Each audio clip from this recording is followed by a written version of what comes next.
আজকে যে জীবনের গল্পটি আমরা এখানে প্রচার করছি সেটি একটি অন্যরকম জীবনের গল্প, এই অর্থে যে আমরা এই জীবনের গল্পটি প্রচার করবার আগে আমাদের ফেসবুকে একটি ক্যাম্পেইন চালাই। সেখানে বিশেষ একটি ভিডিও পোস্ট করার পরে আপনাদের কাছ থেকে আমরা অনুমতি চেয়েছিলাম যে এই পর্বটি আমরা প্রচার করব কিনা। আপনারা সেখানে জানেন যে একটা মারাত্মক রকমের সেক্সুয়াল অ্যাবিউজের ঘটনা ঘটেছে রাজধানীতে, এবং এটা শুধু একটা ঘটেছে বলাটা ভুল হবে, এই লোকের ক্ষেত্রে ঘটেছে, এবং তিনি আসলে শারীরিকভাবে কতটা অক্ষম হয়ে গেছেন এই ভিডিওটা দেখার পরে আপনারা মতামত জানিয়েছিলেন যে আপনারা অনুষ্ঠানটি দেখতে চান কিনা, অনুষ্ঠানটি শুনতে চান কিনা। ওখানে আমরা শতভাগ আমরা বলবো 99.9% আমরা পেয়েছি ইয়েস, আপনারা অনুষ্ঠানটি শুনতে চান। সেই অর্থে আমরা আজকের এই অনুষ্ঠানে ওনাকে হাজির করেছি এবং উনি হচ্ছেন ফারুক। আমরা ফর্মালি যেভাবে যাই সেভাবেই আমরা অনুষ্ঠানটা শুরু করতে চাই। জি, আচ্ছা, আপনার নামটা একটু বলেন। আমার নাম মোহাম্মদ ফারুক। বর্তমানে বয়স কত আপনার? আমার 40 বছর চলতে আছে। এখন 40 বছর চলছে, ঠিক আছে। আপনি তো দেখতে শুনতে এখন খুবই বাজে অবস্থায় আছেন, বলতে বাজে যেটা বুঝেছি যে আপনার শারীরিকভাবে একেবারেই নড়াচড়া করার মতো শক্তি নাই। আমাদের ভিডিও যারা দেখেছে ফেসবুকে, প্রিয় শ্রোতা আপনারা নিশ্চয়ই ওনাকে দেখেছেন, একটা ভিডিও ক্লিপস অনেক আগে আমরা ফেসবুকে দিয়ে দিয়েছিলাম যে অনুষ্ঠানটি আমরা প্রচার করবো কি করবো না, একটু আগে যেটা যে বিষয়ে কথা বলছিলাম। তো আপনারা ওখানে দেখেছেন ওনাকে, তো আপনাদের মতামতের ভিত্তিতেই তো প্রচার হচ্ছে, যে কারণেই বলা। আপনার গল্পটা আজকে কি নিয়ে সেটা মোটামুটি আমাদের লিসনাররা জানে, যেটা সাধারণত হ্যালো গিট 92 কখনো হয় না, এবং খুব সেন্সিটিভ একটা বিষয়, যে কারণেই আমরা আমাদের লিসনারদের মতামত চেয়েছিলাম যে সবাই আসলে জানতে চাই কিনা সচেতনতার জায়গাটি থেকে। কিন্তু আমরা কমপ্লিট আপনার পুরো লাইফের স্টোরিটাই তুলে নিয়ে আসতে চাই। আপনার জন্ম জেলা কোথায়? বরিশালে। বরিশালে শহরে। আপনার আত্মীয় স্বজন বলতে কে কে আছে? মা বাবা ভাই বোন সবাই আছে। আপনার মা বাবা ভাই বোন সবাই কি এই ঘটনাটা জানে, যে ঘটনা আপনি আজকে? না না, কেউ আজ পর্যন্ত শেয়ার করেনি, প্রথম আমনুল্লাহ করতেছি। আপনি কেন করতে যাচ্ছেন? আপনার জীবনের এত সেন্সিটিভ একটা বিষয়, এই ঘটনার মধ্যে হাজার হাজার লোক জড়াই দেবে। আমার মতন এগুলো অসুস্থ বহুত লোক করে সারবনি, উনি খুব খারাপ, এবং আপনি সচেতন করার জন্যই বলেছেন। জি, আমি চাইতেছি কোন লোক যেন এই ভুলে আর না পারা না দেয়। আপনিও সামহাও ভুল করেছেন। আমি অনেকবারে ভুল করছি, আজকে আমার হাত পা সবই খুঁয়েছে। আমি প্রিয় শ্রোতা, আমরা শুরু করছি ওনার জীবনের গল্প একেবারে ছোটবেলা থেকে, যেখান থেকে মনে আছে আপনার জীবনের গল্প শুরু করুন, আমি শুনবো। আমার বাপ মা মধ্যে কোনো মিল ছিল না, তাকে ভিতরে খুব খারাপ সম্পর্ক ছিল, খুব ঝগড়াঝাটি, মানে কেউ সহ্য করতে পারতো না। আচ্ছা, তো আমি খেলাধুলা করতাম, অনেক বেশি পছন্দ করতাম, ফুটবল লই সারাদিন পরে থাকতাম। খেলতে গেলে রাত্রে খেলে টেলে আর ঘরে উঠতে পারতাম না, কোনো মসজিদ টসজিদে ঘুমাই থাকতাম, সব আবার পরদিন আবার খেলতে চলে যেতাম। কয় ভাই বোন ছিলেন আপনারা? আমি প্রথম ওই সময় একা ছিলাম, এখন বর্তমানে 2 ভাই 1 বোন। আপনি সবার বড়? জি, আপনি একাই ছিলেন। আপনার বাবা কি করতো? আমার বাবা রিক্সা চালাইতো। রিক্সা চালাইতো, আচ্ছা। তো বাসায় সবসময় গন্ডগোল ছিল, আপনি ফুটবল খুব পছন্দ করতেন এবং রাতের বেলা বাড়ি ফিরতে পারতেন না, যদি ফুটবল খেলে লেট হয়ে যেত, তাই তো? না, মানে খেলতে গেলে আর ঘরে ঢুকতে দিত না, কোথাও যে কাম করবে তারপর খাওয়া নিজেটা নিজে জোগাই আনো। তো আপনি রাতের বেলা মসজিদে ঘুমিয়ে থাকতেন? জি। ভয়? ভয়, মায়ের তো খাইতেই যেত, আর আমার লোক মায়ের অনেক মারধর করতো। মায়ের অনেক মারতো। আপনার চেয়ে মাকে বেশি মারতো? সামলাতে পারো না, তা পোলালে চলে যাওয়া হয় না। ও, লাস্টে আমি নিজে সময় চিন্তা করলাম যে পেলের একটা ঘটনা শুনছি যে হে খেলাধুলা লোক বহুত কষ্ট করছে, তা আমার মনের ভিতরে একটা শখ জাগছে। আমি ওদিনকে রাত্রি লঞ্চ ছুটে ঢাকায় প্রায় স্টেডিয়ামে টোকাই গুলো কাজ করি, ফুটবল খেলা আনা নেওয়া করি। দাঁড়ান 1 মিনিট, এটা কত বছর বয়সে? আপনি তখন পড়াশোনা করছিলেন? আমি কোনোদিন স্কুলে খুব কম গেছি, আমার সবসময় খেলা মনে ছিল ফুটবল। আচ্ছা, তো ওই সময়ে আপনি একেবারে ছোট বয়সে 7-8 বছর বয়স, আমার সঙ্গে শূন্যত হয় নাই। ওই সময় আসেন আপনি? ওই সময় ঢাকা চলে যাই, আমি ঢাকা উঠে এই বুলবুল আছে না ক্রিকেট প্লেয়ার, আর ছাত্র রক্সি ভাই। কিভাবে হলো আমি একটু শুনতে চাই, একটু সিরিয়ালি বলেন ঘটনাগুলো কিভাবে ঘটছে ঢাকায় আসার পরে। আমি জানতে চাচ্ছি কারণ এর আগে তো আপনি ঢাকায় আসেননি কখনো। না। তো বরিশাল থেকে আপনি ঢাকায় আসলেন, কিভাবে আসলেন আপনি? লঞ্চ উঠলাম, ওই প্লেয়ার কথা মনে করে, অনেক প্লেয়ার গল্পটা আমার শুনেছে যে হে খেলাধুলার জন্য এভেলেবল কষ্ট করছে, কাপড় দিয়ে ফুটবল বানিয়ে খেলাধুলা করছে। পেলের গল্প করেছে আপনার কাছে? ব্রাজিলের সেই মহানায়ক না, কিন্তু পেলের গল্পটা আপনি কার কাছ থেকে শুনতেন? আমার এক এলাকার এক ভাই আছে হানিফ, ও লেখাপড়া করতো, ওর দ্বারা সন্ধ্যা কর, ওর দ্বারা বইতাম আমি। আচ্ছা, তো আমার এই গল্পটা শুনে যে তুই তো কি কষ্ট করস, তোর কাছে অনেক মানুষ অনেক কষ্ট করছে, আর আমি বড় বড় প্লেয়ার। আচ্ছা, এগুলো বলে আপনাকে উৎসাহ দিত? আমার উৎসাহ দিচ্ছে, আমি ওদিনকে লঞ্চে উঠছি, ঢাকায় পড়ছি। আচ্ছা, ঢাকায় আসলেন। ঢাকা আইয়া মানে কি খাবো কি করবো চিন্তা করে পাইতেছিলাম না। কোন এলাকায় আসলেন? উঠলেন একদম বাইতুল মোকাররমের সামনে যে বড় টাওয়ার মানে প্রথম ওই জায়গায় আমি উঠছি। আচ্ছা, তারপর ওই জায়গায় কটা টোকায় পোলাফানে লাগে মার্বল খেললাম, ওগুলো পরিচয় হইলো, আর আমার বুদ্ধি দিল যে আমাগুলা কাজ করতে পারবি তুই, কাগজ টোকাগে। আমার একটা বস্তা দিল, আমি ওগুলা কাগজ টোকাই ওগুলাকে বেচলাম, খাওয়ানো টাকা উঠতে গেলাম, আমার চিন্তা নেই।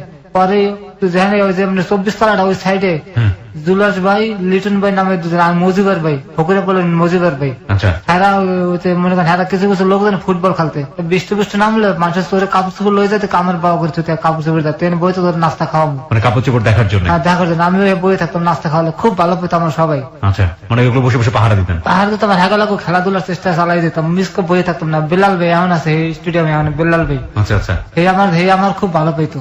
আচ্ছা, পরে আস্তে আস্তে হ্যাঁ লাগা মিশিয়ে গেলাম। পরে এক পর্যায়ে স্টেডিয়ামে মালা ভাই নামে একজন লোক আছে, স্টেডিয়ামের যত টোক আছেন হ্যাঁ সবারই এই কাজ দেয়, হ্যাঁ লাগা পরিচয় হে আমার স্টেডিয়ামের ভিতরে ঢুকতে দিল। পরে কাজ করতে করতে পরে পরিচয় ক্রিকেট প্লেয়ার রফিক ভাই আর বুলবুল ভাই আছে না, বুলবুল ভাই কেমন পরিচয় হলো? হে বরিশালে খেলতে গেছিল, বাজার রোডে খেলতে গেছিল, সেই সময় হাল্লা হারে আমি দেখছি 101 রান করে সব, আমি এই কথাটা মনে রাখছিলাম। পরে সব টোকাই গুলাকে বই রেছি, আমার ডাক দিচ্ছে, আমার গায়ে কোনো গেঞ্জি আসলো না, আমার ডাক দিয়ে তোর বাড়ি কমকে বলছিল, তোকে বরিশাল খেলতে গেছিলাম, আমাকে আমি চিনি তো, আপনি 101 রান করেছিলেন, হ্যাঁ তুই আমার চেঞ্জেস তাহলে। তারপর তারা একটা সিঁদুর একটা গেঞ্জি গিফট করছিল, ভারত সিঁদুর আছে না এগুলো র্যাক সাদা লাল র্যাক রেখা একটা গেঞ্জি হারে গিফট করছিল, এই গেঞ্জিটা আমার ব্যাগ কোনো বাদ করে আমার দেশে তৈরি করা, গেঞ্জি তো অনেক বড়, প্যান্টের মধ্যে ঢুকাইয়া আর একটা শর্ট প্যান্ট দিছিল আমার, এই পরে থাক এই হাল্লাকে মনে করেন মোটামুটি হলো, তাই হার আশা বই থাকতাম, কোন সময় ব্যাগ লই আমি স্টেডিয়ামের ভিতরে ঘুরতাম যাইতাম, যেদিকে যেতে যাইতে হইতো, যার সব 20 টাকা 50 টাকা দিত ওই আমি খাইতাম। পরে মনে করেন পরিচয় হলো রক্সি বই লাগে, মহামডানি খেলতে সময় রক্সি বই। পরে হে আমার একটা জার্সি দিল 20 নম্বর, ও আরামবাগের যখন খেলতে আরামবাগের টিমের একটা জার্সি দিল 20 নম্বর প্যান্ট আর জার্সি, এইটা তুই গায়ে দিস। রাতে থাকতেন কই? স্টেডিয়ামের বারান্দায় ঘুমাইতাম। ওখানে কি আর কেউ ঘুমাতো নাকি? অনেক বহুত পোলাপন ঘুমাইতো। এখনো ঘুমায়? এখনো ঘুমাই, আমি এখনো তো ঘুমাই, ওখানেই ঘুমান? এখানে ঘুমাই, আপনারা না আর আগে আমি এখানে ঘুমাই। স্টেডিয়ামের কোথায় ঘুমান? এটা স্টেডিয়ামের পুরো স্টেডিয়ামের ভিতরে লোকজন ঘুমাই, ওইখানে আপনি ঘুমান? আমি আমার পছন্দের মতন একটা জায়গায় মনে করেন শুয়ে থাকে। আপনার আসবাবপত্র কি আছে? কিচ্ছু নাই, এই যে একটা লুঙ্গি আছে, একটা লুঙ্গিটা নিচে লাসি, আর জুতাটা মনে করেন একটা পলিথিনের মধ্যে ঢুকাই মাথার তলে দিয়ে দিই, আর কিচ্ছু নেই। সারাদিন কিভাবে টাকা পয়সা কই পান? পরিস্থিতি যদি কেউ কাজ লাগে মিলে দেখাতে হয়, তাহলে তার আমি কতটা কই যে ভাই এই সমস্যা আছে, 10 টাকা 2-4 পয়সা যা দেয় ওইটা দিয়ে নিজে খান আর রাতের বেলায় ঘুমায় থাকেন। হয়তো ভিক্ষার জন্য হাত পাতেন? মানে কেউ কাছে সরাসরি হাত পাতেন যে দাঁড়াই ভাই আমি সমস্যা আছে, যদি এগুলো কেউ বলে আর যদি কেউ কিছু দেয় তাহলে ওইটা নি, ডাইরেক্ট হাত পাততে পারি না, আজে বাজে কথা কামানছি। প্রিয় শ্রোতা, আজকে যে গল্পটি আমরা এখানে তুলে ধরছি সেখানে অনেক গুরুত্বপূর্ণ ব্যক্তিদের নাম আসবে, যেটি যদি সুবিধাজনক ভাবে তাদের নামগুলো প্লেস করা যায় সেক্ষেত্রে আমরা সেটা প্রচার করবো, আর যদি বিষয়গুলো খুব সেন্সিটিভ হয়, তাদের মান সম্মানের বিষয় জড়িত হয়, সেক্ষেত্রে আমরা নামটাগুলোকে মিউট করবো। তো আপনারা প্রথমেই ওর সঙ্গে কথাবার্তা বলেই বুঝতে পেরেছেন যে ও আজকে যেসব ব্যক্তিদের নাম বলছে তারা ন্যাশনালি অনেক বিখ্যাত। ওকে, বলুন। তারপর স্টেডিয়ামে থাকতে থাকতে থাকতে থাকতে দেখা গেল খুব ভালো সম্পর্ক হয়ে গেল। ওই সময় একটা প্লেয়ার বাংলাদেশ টিমে একটা ছিল, প্রেসিডেন্ট কাপ হয়েছিল একটা, তো ওই সময় ওমান্সের প্লেয়াররা ছিল, আমি কালো দেখে তো আমার বেশি পছন্দ করছে। আমার ডিউটি ছিল এক কাতলি গরম চা, রং চা, লেবু আর একটা বরফের টুকরো, এই নিয়ে প্লেয়ার মানে যে সাইড হ্যাঁ দিয়ে এই দায়িত্ব ছিল আমার। ওই ওমান্সের প্লেয়াররা আমার খুব পছন্দ করছিল। পর যেদিনকে খেলা শেষ হবে ওরা তো ঠকি গেছে, ওরা দেশে চলে যাবে, কুরবানি তৈরি ছিল আগে। তারপর ওরা আমার একটা সিক্রেট খোসার মধ্যে ডলার দিছে, সরাসরি দিতে পারে না, জানলা দিয়ে মেলা মারছে, আমার গায়ে পড়ছে, ওই এক হিজুন্সি দেখছে, আমার লড়াতে স্টেডিয়ামের ভিতরে লয়ে গেছে। আমি যাই টাকাটা আমার পরিস্থিতি দেখা আছে, হ্যাঁ ডলারটা দিলাম, বাংলায় আমার কত 1000-2 টাকার মতন মনে দিচ্ছে, ওইলে আমি বাড়ি চলে গেছে, আর আমি স্টেডিয়ামে থাকা হইলো না। কতদিন পরে, আনুমানিক কতদিন পরে বাড়ি গেলেন? 9 মাস, আমার মা কইছে আমি 9 মাস পরে আমার দেখছে।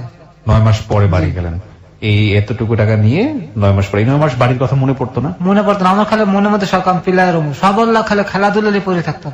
আউটডোর স্টেডিয়াম, যেটা মনে করেন আউটডোর স্টেডিয়াম আছে না, যেটার মধ্যে মনে করেন গাড়ি পার্কিং করছে, ওইটা ছিল যে খেলাধুলা, ওইটা হ্যান্ডবল খেলাতো ওইটার ভিতরে।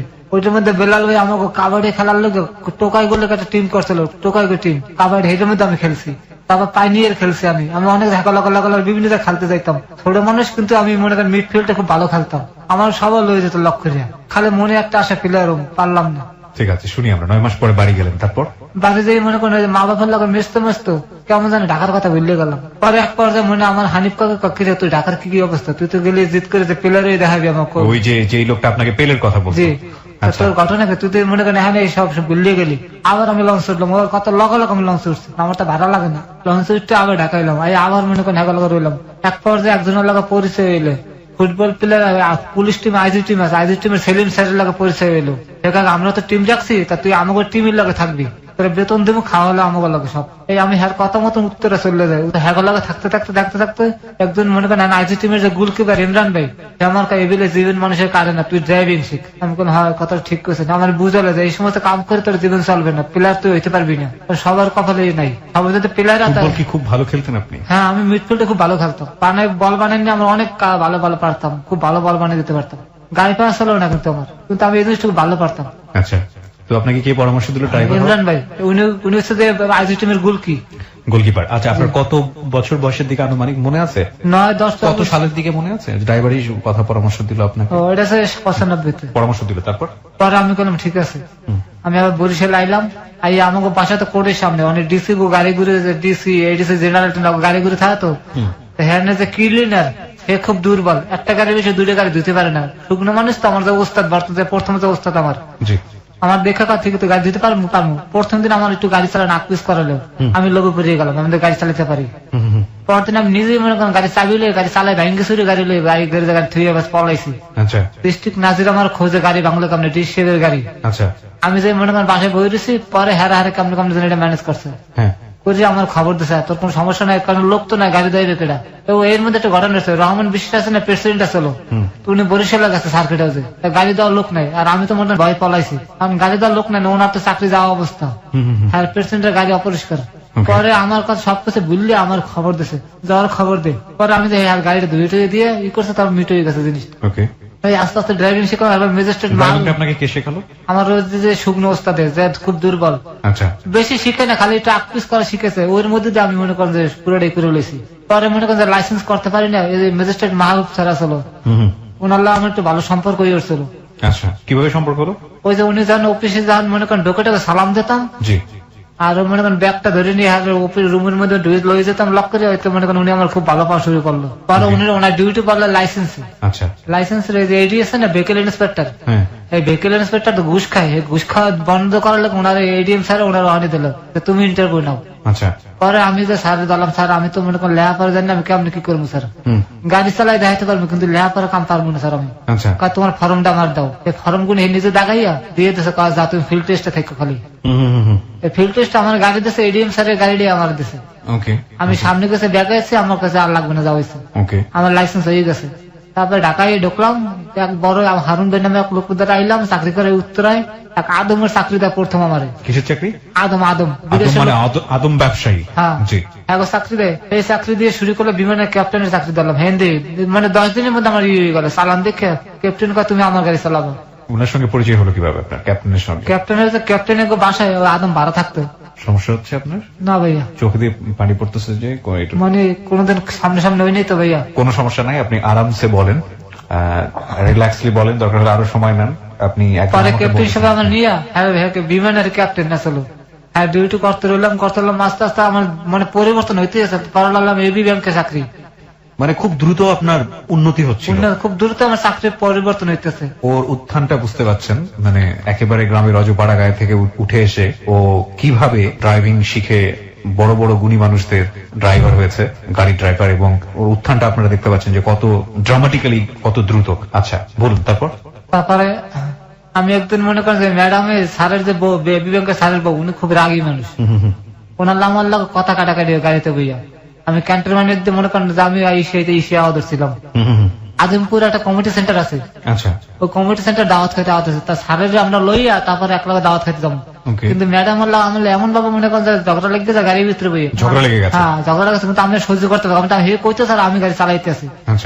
কচুঘাতের মুখে এক সময় একটা টেম্পু, যে লেগুনে বড় টেম্পু গুলি আছে না, ওই টেম্পু মারিয়ে দিই, আমার বন্যাটা একদম মনে করেন ব্যাংকের পিছনে চলে যায়। এটা কি ওনাদের ঝগড়ার কারণে আমার সেন্স আসলে ওনার দিকে, গাড়ি চালানোর দিকে আসলে না। একটা বিষয় এখানে একটু সবাইকে সতর্ক করতে চাই, বিশেষ করে রিক্সাতে যারা চড়েন, রিক্সাতে বিশেষ করে কাপল যারা আছেন, বয়ফ্রেন্ড গার্লফ্রেন্ড এবং অনেক সময় হাজবেন্ড ওয়াইফ, যাই হোক না কেন, রিক্সাতে উঠলে আমরা এমন ভাবে কথা বলা শুরু করি বা এমন আচরণ করি, আমরা ধরেই নিই যে রিক্সাওয়ালা কিছু শুনছে না।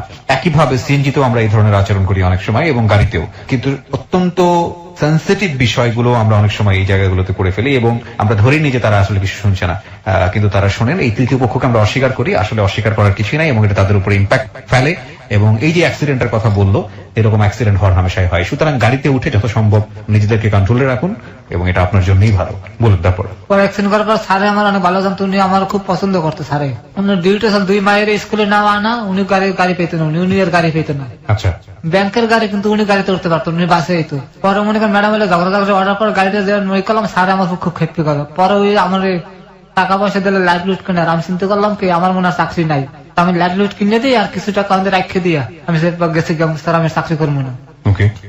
দাঁড়িয়ে পড়লাম, আইয়ে মনে করেন যে পল্টনে এক পাকিস্তানের চাকরি লইলাম। আর চাকরি করতে করতে করতে করতে মনে করেন যে পরিচে হইলো যে মনে করেন রেন্টেকারের দেলার বেগুলো। হ্যাঁ, আমার চাকরি হঠাৎ করে একদিন চলে যায়, দেলার বের করলাম, দেলার বে আমার তো চাকরি নেই, আমি কি করবো, তুমি আমার রেন্টেকারে ভর্তি হও, তোমার তো গাড়ি চালানো আমি দেখছে ভালো, তুমি রেন্টেকারে ভর্তি। এই রেন্টেকারে ঢুকলাম। কত সালের দিকে এটা? 2007 বা 2008 হইবে। আচ্ছা আচ্ছা, ওকে। ঢুকলাম, ঢোকার পরে মনে করেন যে হ্যাঁ লাগা আমার ট্রিপ মনে করেন লাগা বান্ধে লাগিয়ে রইলো। সমস্ত যে আমার একবার নেয় এই আমারই খোঁজে, তো ওই ছেলেটার দেন। ওকে। পরে মনে করেন যে বাবুদের নামে একজন লোক আছে হিন্দু, ওকে, উনি আমার হ্যার গাড়ির লোক সেট করে, যে হ্যাঁ 4 জন পার্টনার, তো তারা নিজেরা বই আমার সেট করে যাওয়ার এই গাড়িটা দিয়ে দাও, ও আর ট্রিপ আছে বেশি। ওকে। শুরু করে আর পিছনে আমি আর তাকাইনি, আমি চলতেই গেছি। ওকে। রেন্টেকারের সিস্টেমটা কি ছিল? মানে গাড়ি যে যেখানে খুশি ভাড়া নিত? ভাড়া নিতে পারতো। আপনি জানেন রেন্টি করিয়া আর আপনার ছবি তুলে রেখে দিত। তো আপনি ঢুকলেন রেন্টেকারে? ঢুকলাম, ঢুকে মনে করেন আমার কাজ চলতে আছে, আমি কোনো সময় মিস যাই না। আমি পিছনে একটু ঘটনা রেখেছে ওই বলতে চাই আবার। বলেন। এমপি আলালবের 2001 নির্বাচনের সময় আমার গাড়ি ভাড়া নেই। আচ্ছা। বরিশাল দিয়ে। তা আমি নির্বাচনে 2001 হেল্লা মনে করেন থাকি, সবার ভালো পরিচয় হয়ে যায় আমার লাগে। আচ্ছা। একদিন রাত্রে মনে করেন যে আলালবের কিছু লোকজন গণ্য যে আগুন যারা দিয়ে দিতে হবে রাত্রে 2টার সময়, হঠাৎ করে হাগত কিছু বাহিনী আছে রাত্রে পার করে দিতে হইবে। পরে আমার বলে তোমার গাড়িটা আছে খালি, আমি কাছে আছে স্যার, কথা আমার লোকজন গণ্য একটু দিয়ে গণ্য আগুন যারা দিয়ে আমার কাছে, আমি রাত্রে রাজি হয়ে গেছি, ভাড়া বেশি দিয়েছে, আমি রাজি গেছি। তা আমি রাত্রে দিয়ে আসার সময় গাড়ি রাত্রে অ্যাক্সিডেন্ট করে, আমি রাত্রে প্রথম একটা হুন্ডা মারে, হুন্ডা লাগছে না, পরে এক রিক্সার মধ্যে যাত্রী মহিলার পুরুষ টাকালে একজন কানের পর্দা ফাঁকছেন, একজন বুক ফাটতে যায়। আপনার? না না, আমার গাড়িতে। পরে আমি গাড়িতে উঠে বরিশাল মেডিকেলে নিয়ে ভর্তি করি। আপনার গাড়িতে ধাক্কা লাগে? আমি ঠিক বুঝলাম না।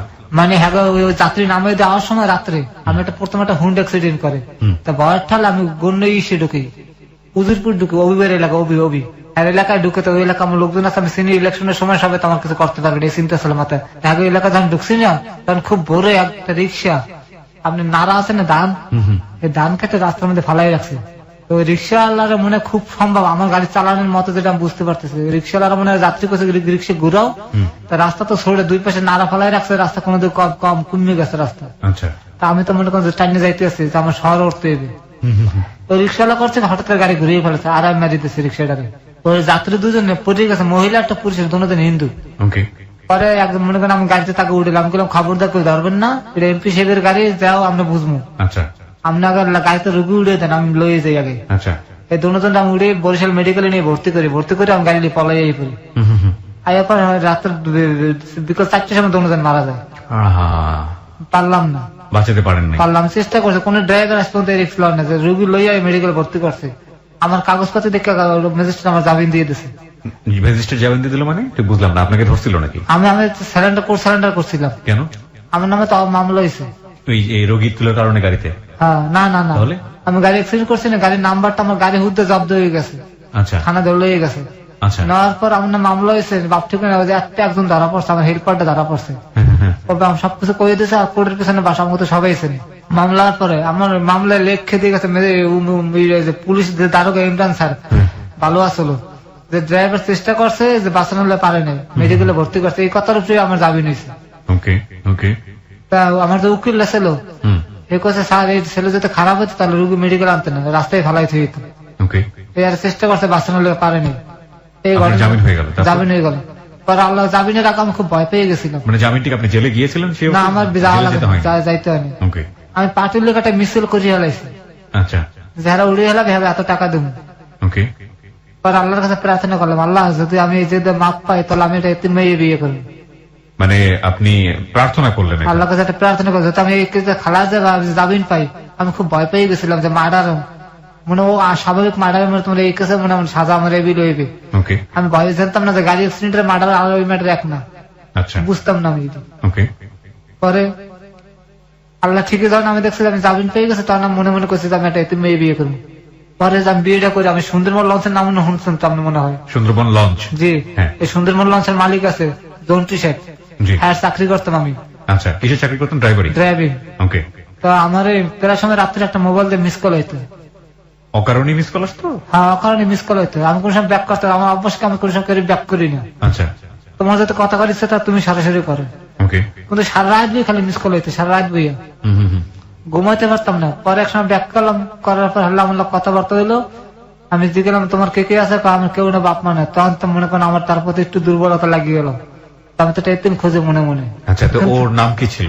ফেরোজা। ফিরোজা, আচ্ছা, হ্যাঁ। পরে মনে করেন হাল্লা আমার লাগে একদিন মনে করেন যে রাত্রে কথা কি যে আমি তুমি এক কাপড় বরিশাল আইতে পারবো? আমি পারবো না। মানে মেয়ের সঙ্গে কি আপনার পরিচয় হয়ে গেল? ফোনে ফোনে ওই ধরনের সম্পর্ক কি হয়ে গেল? আমার লাগে সম্পর্কটা হয়ে গেল। আচ্ছা, তা আমি জিজ্ঞেস করলাম যে তুমি এক কাপড় বরিশাল আইতে পারবো? পারবো না। আচ্ছা, ভোর 7টার সময় উঠতে আমার ফোন দিচ্ছে আমি কিন্তু গাড়িতে। আমি বিশ্বাস করিনি। আপনার সঙ্গে ফোনে কথোপকথন হওয়ার কতদিন পরের ঘটনা? 3 মাস। 3 মাসের মধ্যেই? আচ্ছা, তারপর? পরে আমার গাড়িতে 7টার সময় আমি গাড়িতে, আমি বিশ্বাস করিনি জিনিসটা। আমি মনে করেন বাসায় ডিউটি করতে আছে ম্যাডামের, আর বাচ্চা করে ডিউটি। পরে মনে করেন 4টার সময় আমার বরিশাল ফোন দিচ্ছে আমি নতুল্লা বাস। কিসের লগে? নতুল্লা বাস। আমি বাস স্ট্যান্ডের নাম আছে নতুল্লা বাস। আচ্ছা, আচ্ছা। তখন আমি আমার পাশে একটা ছোট ভাই আসলো রফিক নামে, আমার সবসময় কারণ রফিক ঘটনাটা ঠিক আছে, এভেলেবল ঘটনা মেয়ে তাই পড়ছে। চল ফারুক আগে দেখে লই। আচ্ছা ঠিক আছে চল যাই। এই রিক্সা গেলাম, যাই আমার দেখে তো পছন্দ হয় না, দেখে মা ভাই সম্ভব না। মানে যত কিছু কেন মন থেকে নিয়ে নিতে পারছেন না? মানে আমি মনে করছি কি করবো, কান্দি দেবো না আমি ফিরে আই করবো। আর আমি রফিক কি করবো, ফারুক ভাই বরিশালের লোকজন এই মাইয়ে তোর দাঁড়াইছে, কোন একটা খারাপ কিছু করতে গেল তোর নাম কইবে, মা হুদা দিয়ে মনে করেন নারী নির্যাতন মামলা ফিরে যাবে। মেয়েটাকে দেখে পছন্দ হলো না কেন? মেয়েটা মানে দেখে মানে বয়স্ক মনে হইতেছে। বয়স্ক মনে হচ্ছে, মানে চেহারা ছবি দেখে আপনার পছন্দ হয়নি? না। আচ্ছা, আগে বাসা লইল, বুঝে হয় না টাকা পয়সা দিয়ে বিদে আগে বাসা লইল। আগে বাসা নাও, আপনার বন্ধুই পরামর্শ দিচ্ছে? হ্যাঁ, আমি তোর বুদ্ধি ঠিক আছে, লতে যাই। তারপর মনে করেন যে আমি বাসা, আমার তো কাছে বাসা আসলো। আইলাম চানমিয়ার নাম আছে না? আমি নাম শুনিনি। এই যে মেয়ের প্রার্থী আসলো বরিশালের। আচ্ছা, আচ্ছা। হ্যাঁ, ভারপুর আসলো ওইটা রফিক। ওকে, ওনার বাসা নিলেন? হ্যাঁ, বাসার পিছনে ভাড়া থাকতাম, ব্যাচেলর একলা। প্রিয় শ্রোতা, আপনাদের এখানে সবাইকে একটু নোটিফাই করছি, আজকে যে গল্পটা এখানে রিভিল হচ্ছে, হুইচ ইজ কোয়াইট সেন্সিটিভ এবং of course it's 18+ story in a sense. সচেতনতার দিক থেকে প্রাপ্তবয়স্কদেরই আমরা শুনতে বলবো এই গল্পটা। এবং এই গল্পটা শোনার আগে আমার মানে শুনলেও ইভেন আমি বিলিভ করতাম না। আমি একটি বিদেশি চ্যানেলে একটা অনুষ্ঠান দেখেছিলাম, সেখানে এক ধরনের ক্রাইম নিয়ে একটা অনুষ্ঠান প্রচার করা হয় রেগুলার, বাংলাদেশে অসংখ্য শ্রোতা আছে ওই অনুষ্ঠানের। সেখানে এই ধরনের অ্যাবিউজের কথা আমি জানতাম, এবং জানার পর আমার কাছে অনেকটা অবাকই লেগেছে। সেটা হচ্ছে সেক্সুয়াল অ্যাবিউজ। সেক্সুয়াল অ্যাবিউজ যে একটা মানে পূর্ণ বয়স্ক মানুষও হতে পারে এবং ছেলে মানুষ হতে পারে, সেটা আমাদের সোসাইটিতে সাধারণভাবে বিলিভ করাটা খুব কঠিন। কিন্তু এই মানুষটি এমন ভাবে অ্যাবিউজ হয়েছে কোন একটি সম্ভ্রান্ত পরিবারের মহিলা দ্বারা, এবং কি সিস্টেমেটিক্যালি তাকে অ্যাবিউজ করা হয়েছে আপনি চিন্তাও করতে পারবেন না। ওভারডোজেস মেডিসিন দিয়ে ওর শরীরটাকে পুরোপুরি শেষ করে দেওয়া হয়েছে। যারা ভিডিও দেখেছেন, আমরা বেশ কিছুদিন যাবত এটা নিয়ে প্রচারণা চালিয়েছি। এবং এই যে নাটকীয় ঘটনা, এই ঘটনাটা জন্মটা কিভাবে হয়েছিল সেটা, এবং উনি স্বেচ্ছায় আজকে এখানে রেডিওতে বলতে এসছেন এই কারণে যে ওনার জানা মতে অনেকেই এই শিকারে পা দিচ্ছেন এবং এই শিকারে পা দিয়ে নিজের সমস্ত কিছু খোয়াচ্ছেন যাতে করে এই ভুলটা কেউ না করেন। আমরা সেই গল্পের দিকে ধীরে ধীরে যাব। তবে এই মুহূর্তে বিরতির সময় হয়েছে, যেহেতু আমরা ছোট্ট একটা বিরতি নিব 4 মিনিটের। আর ওনাকে যদি আপনারা দেখতে চান অবশ্যই ফেসবুকে চলে আসবেন। আমার ফেসবুকের ঠিকানা হচ্ছে www.facebook.com/kibriya.rj। আমি আবারও বলছি www.facebook.com/KEBRIA.rj। পেজটি আছে RJ কিবরিয়া নামে।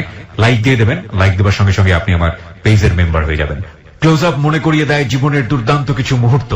এসব মুহূর্তের দেখা পেতে পেরোতে হয় হাজারো বাধা বিপত্তি।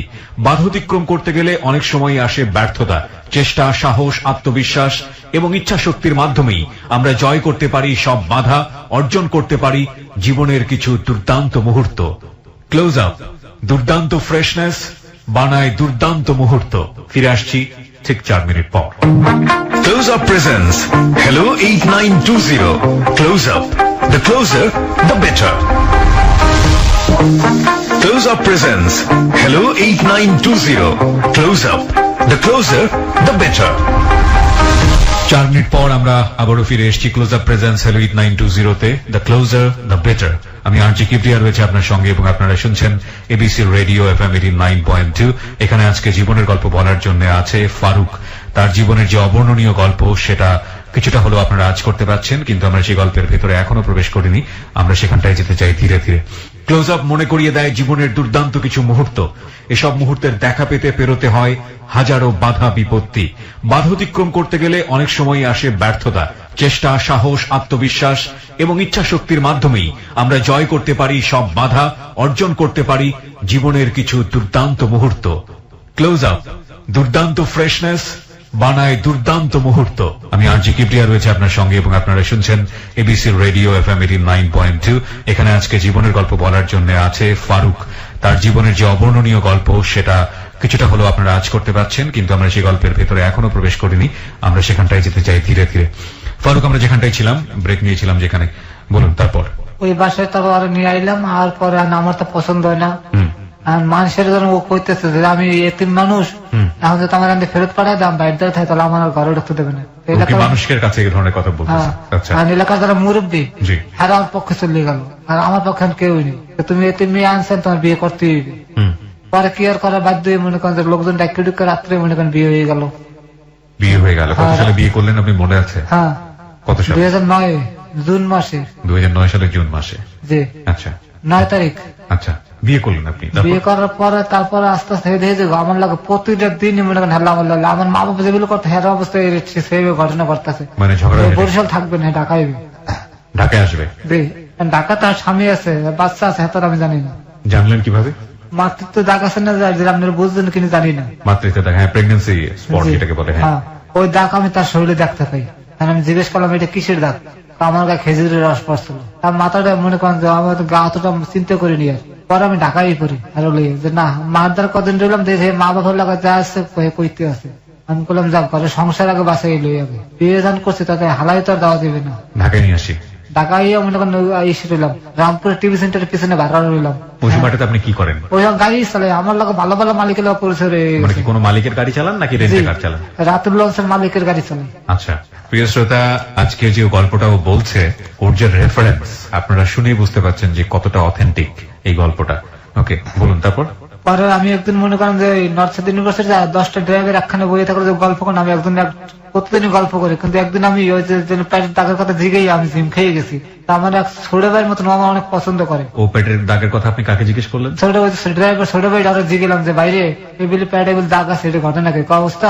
আর তোমার বউ আবুতে বাচ্চা ফালাইছে, নাহলে তোমার বউর বিয়ে আছে। আমাকে এটা কেমনে বুঝবো? তুমি আজকে যে জিগেবা, কালকে তুমি আমার তোমার কালকে আমি রেজাল্ট দেবো। বাসায় জিগেলাম যে তুমি সত্যি করে কয় এটা কিসের দাগ?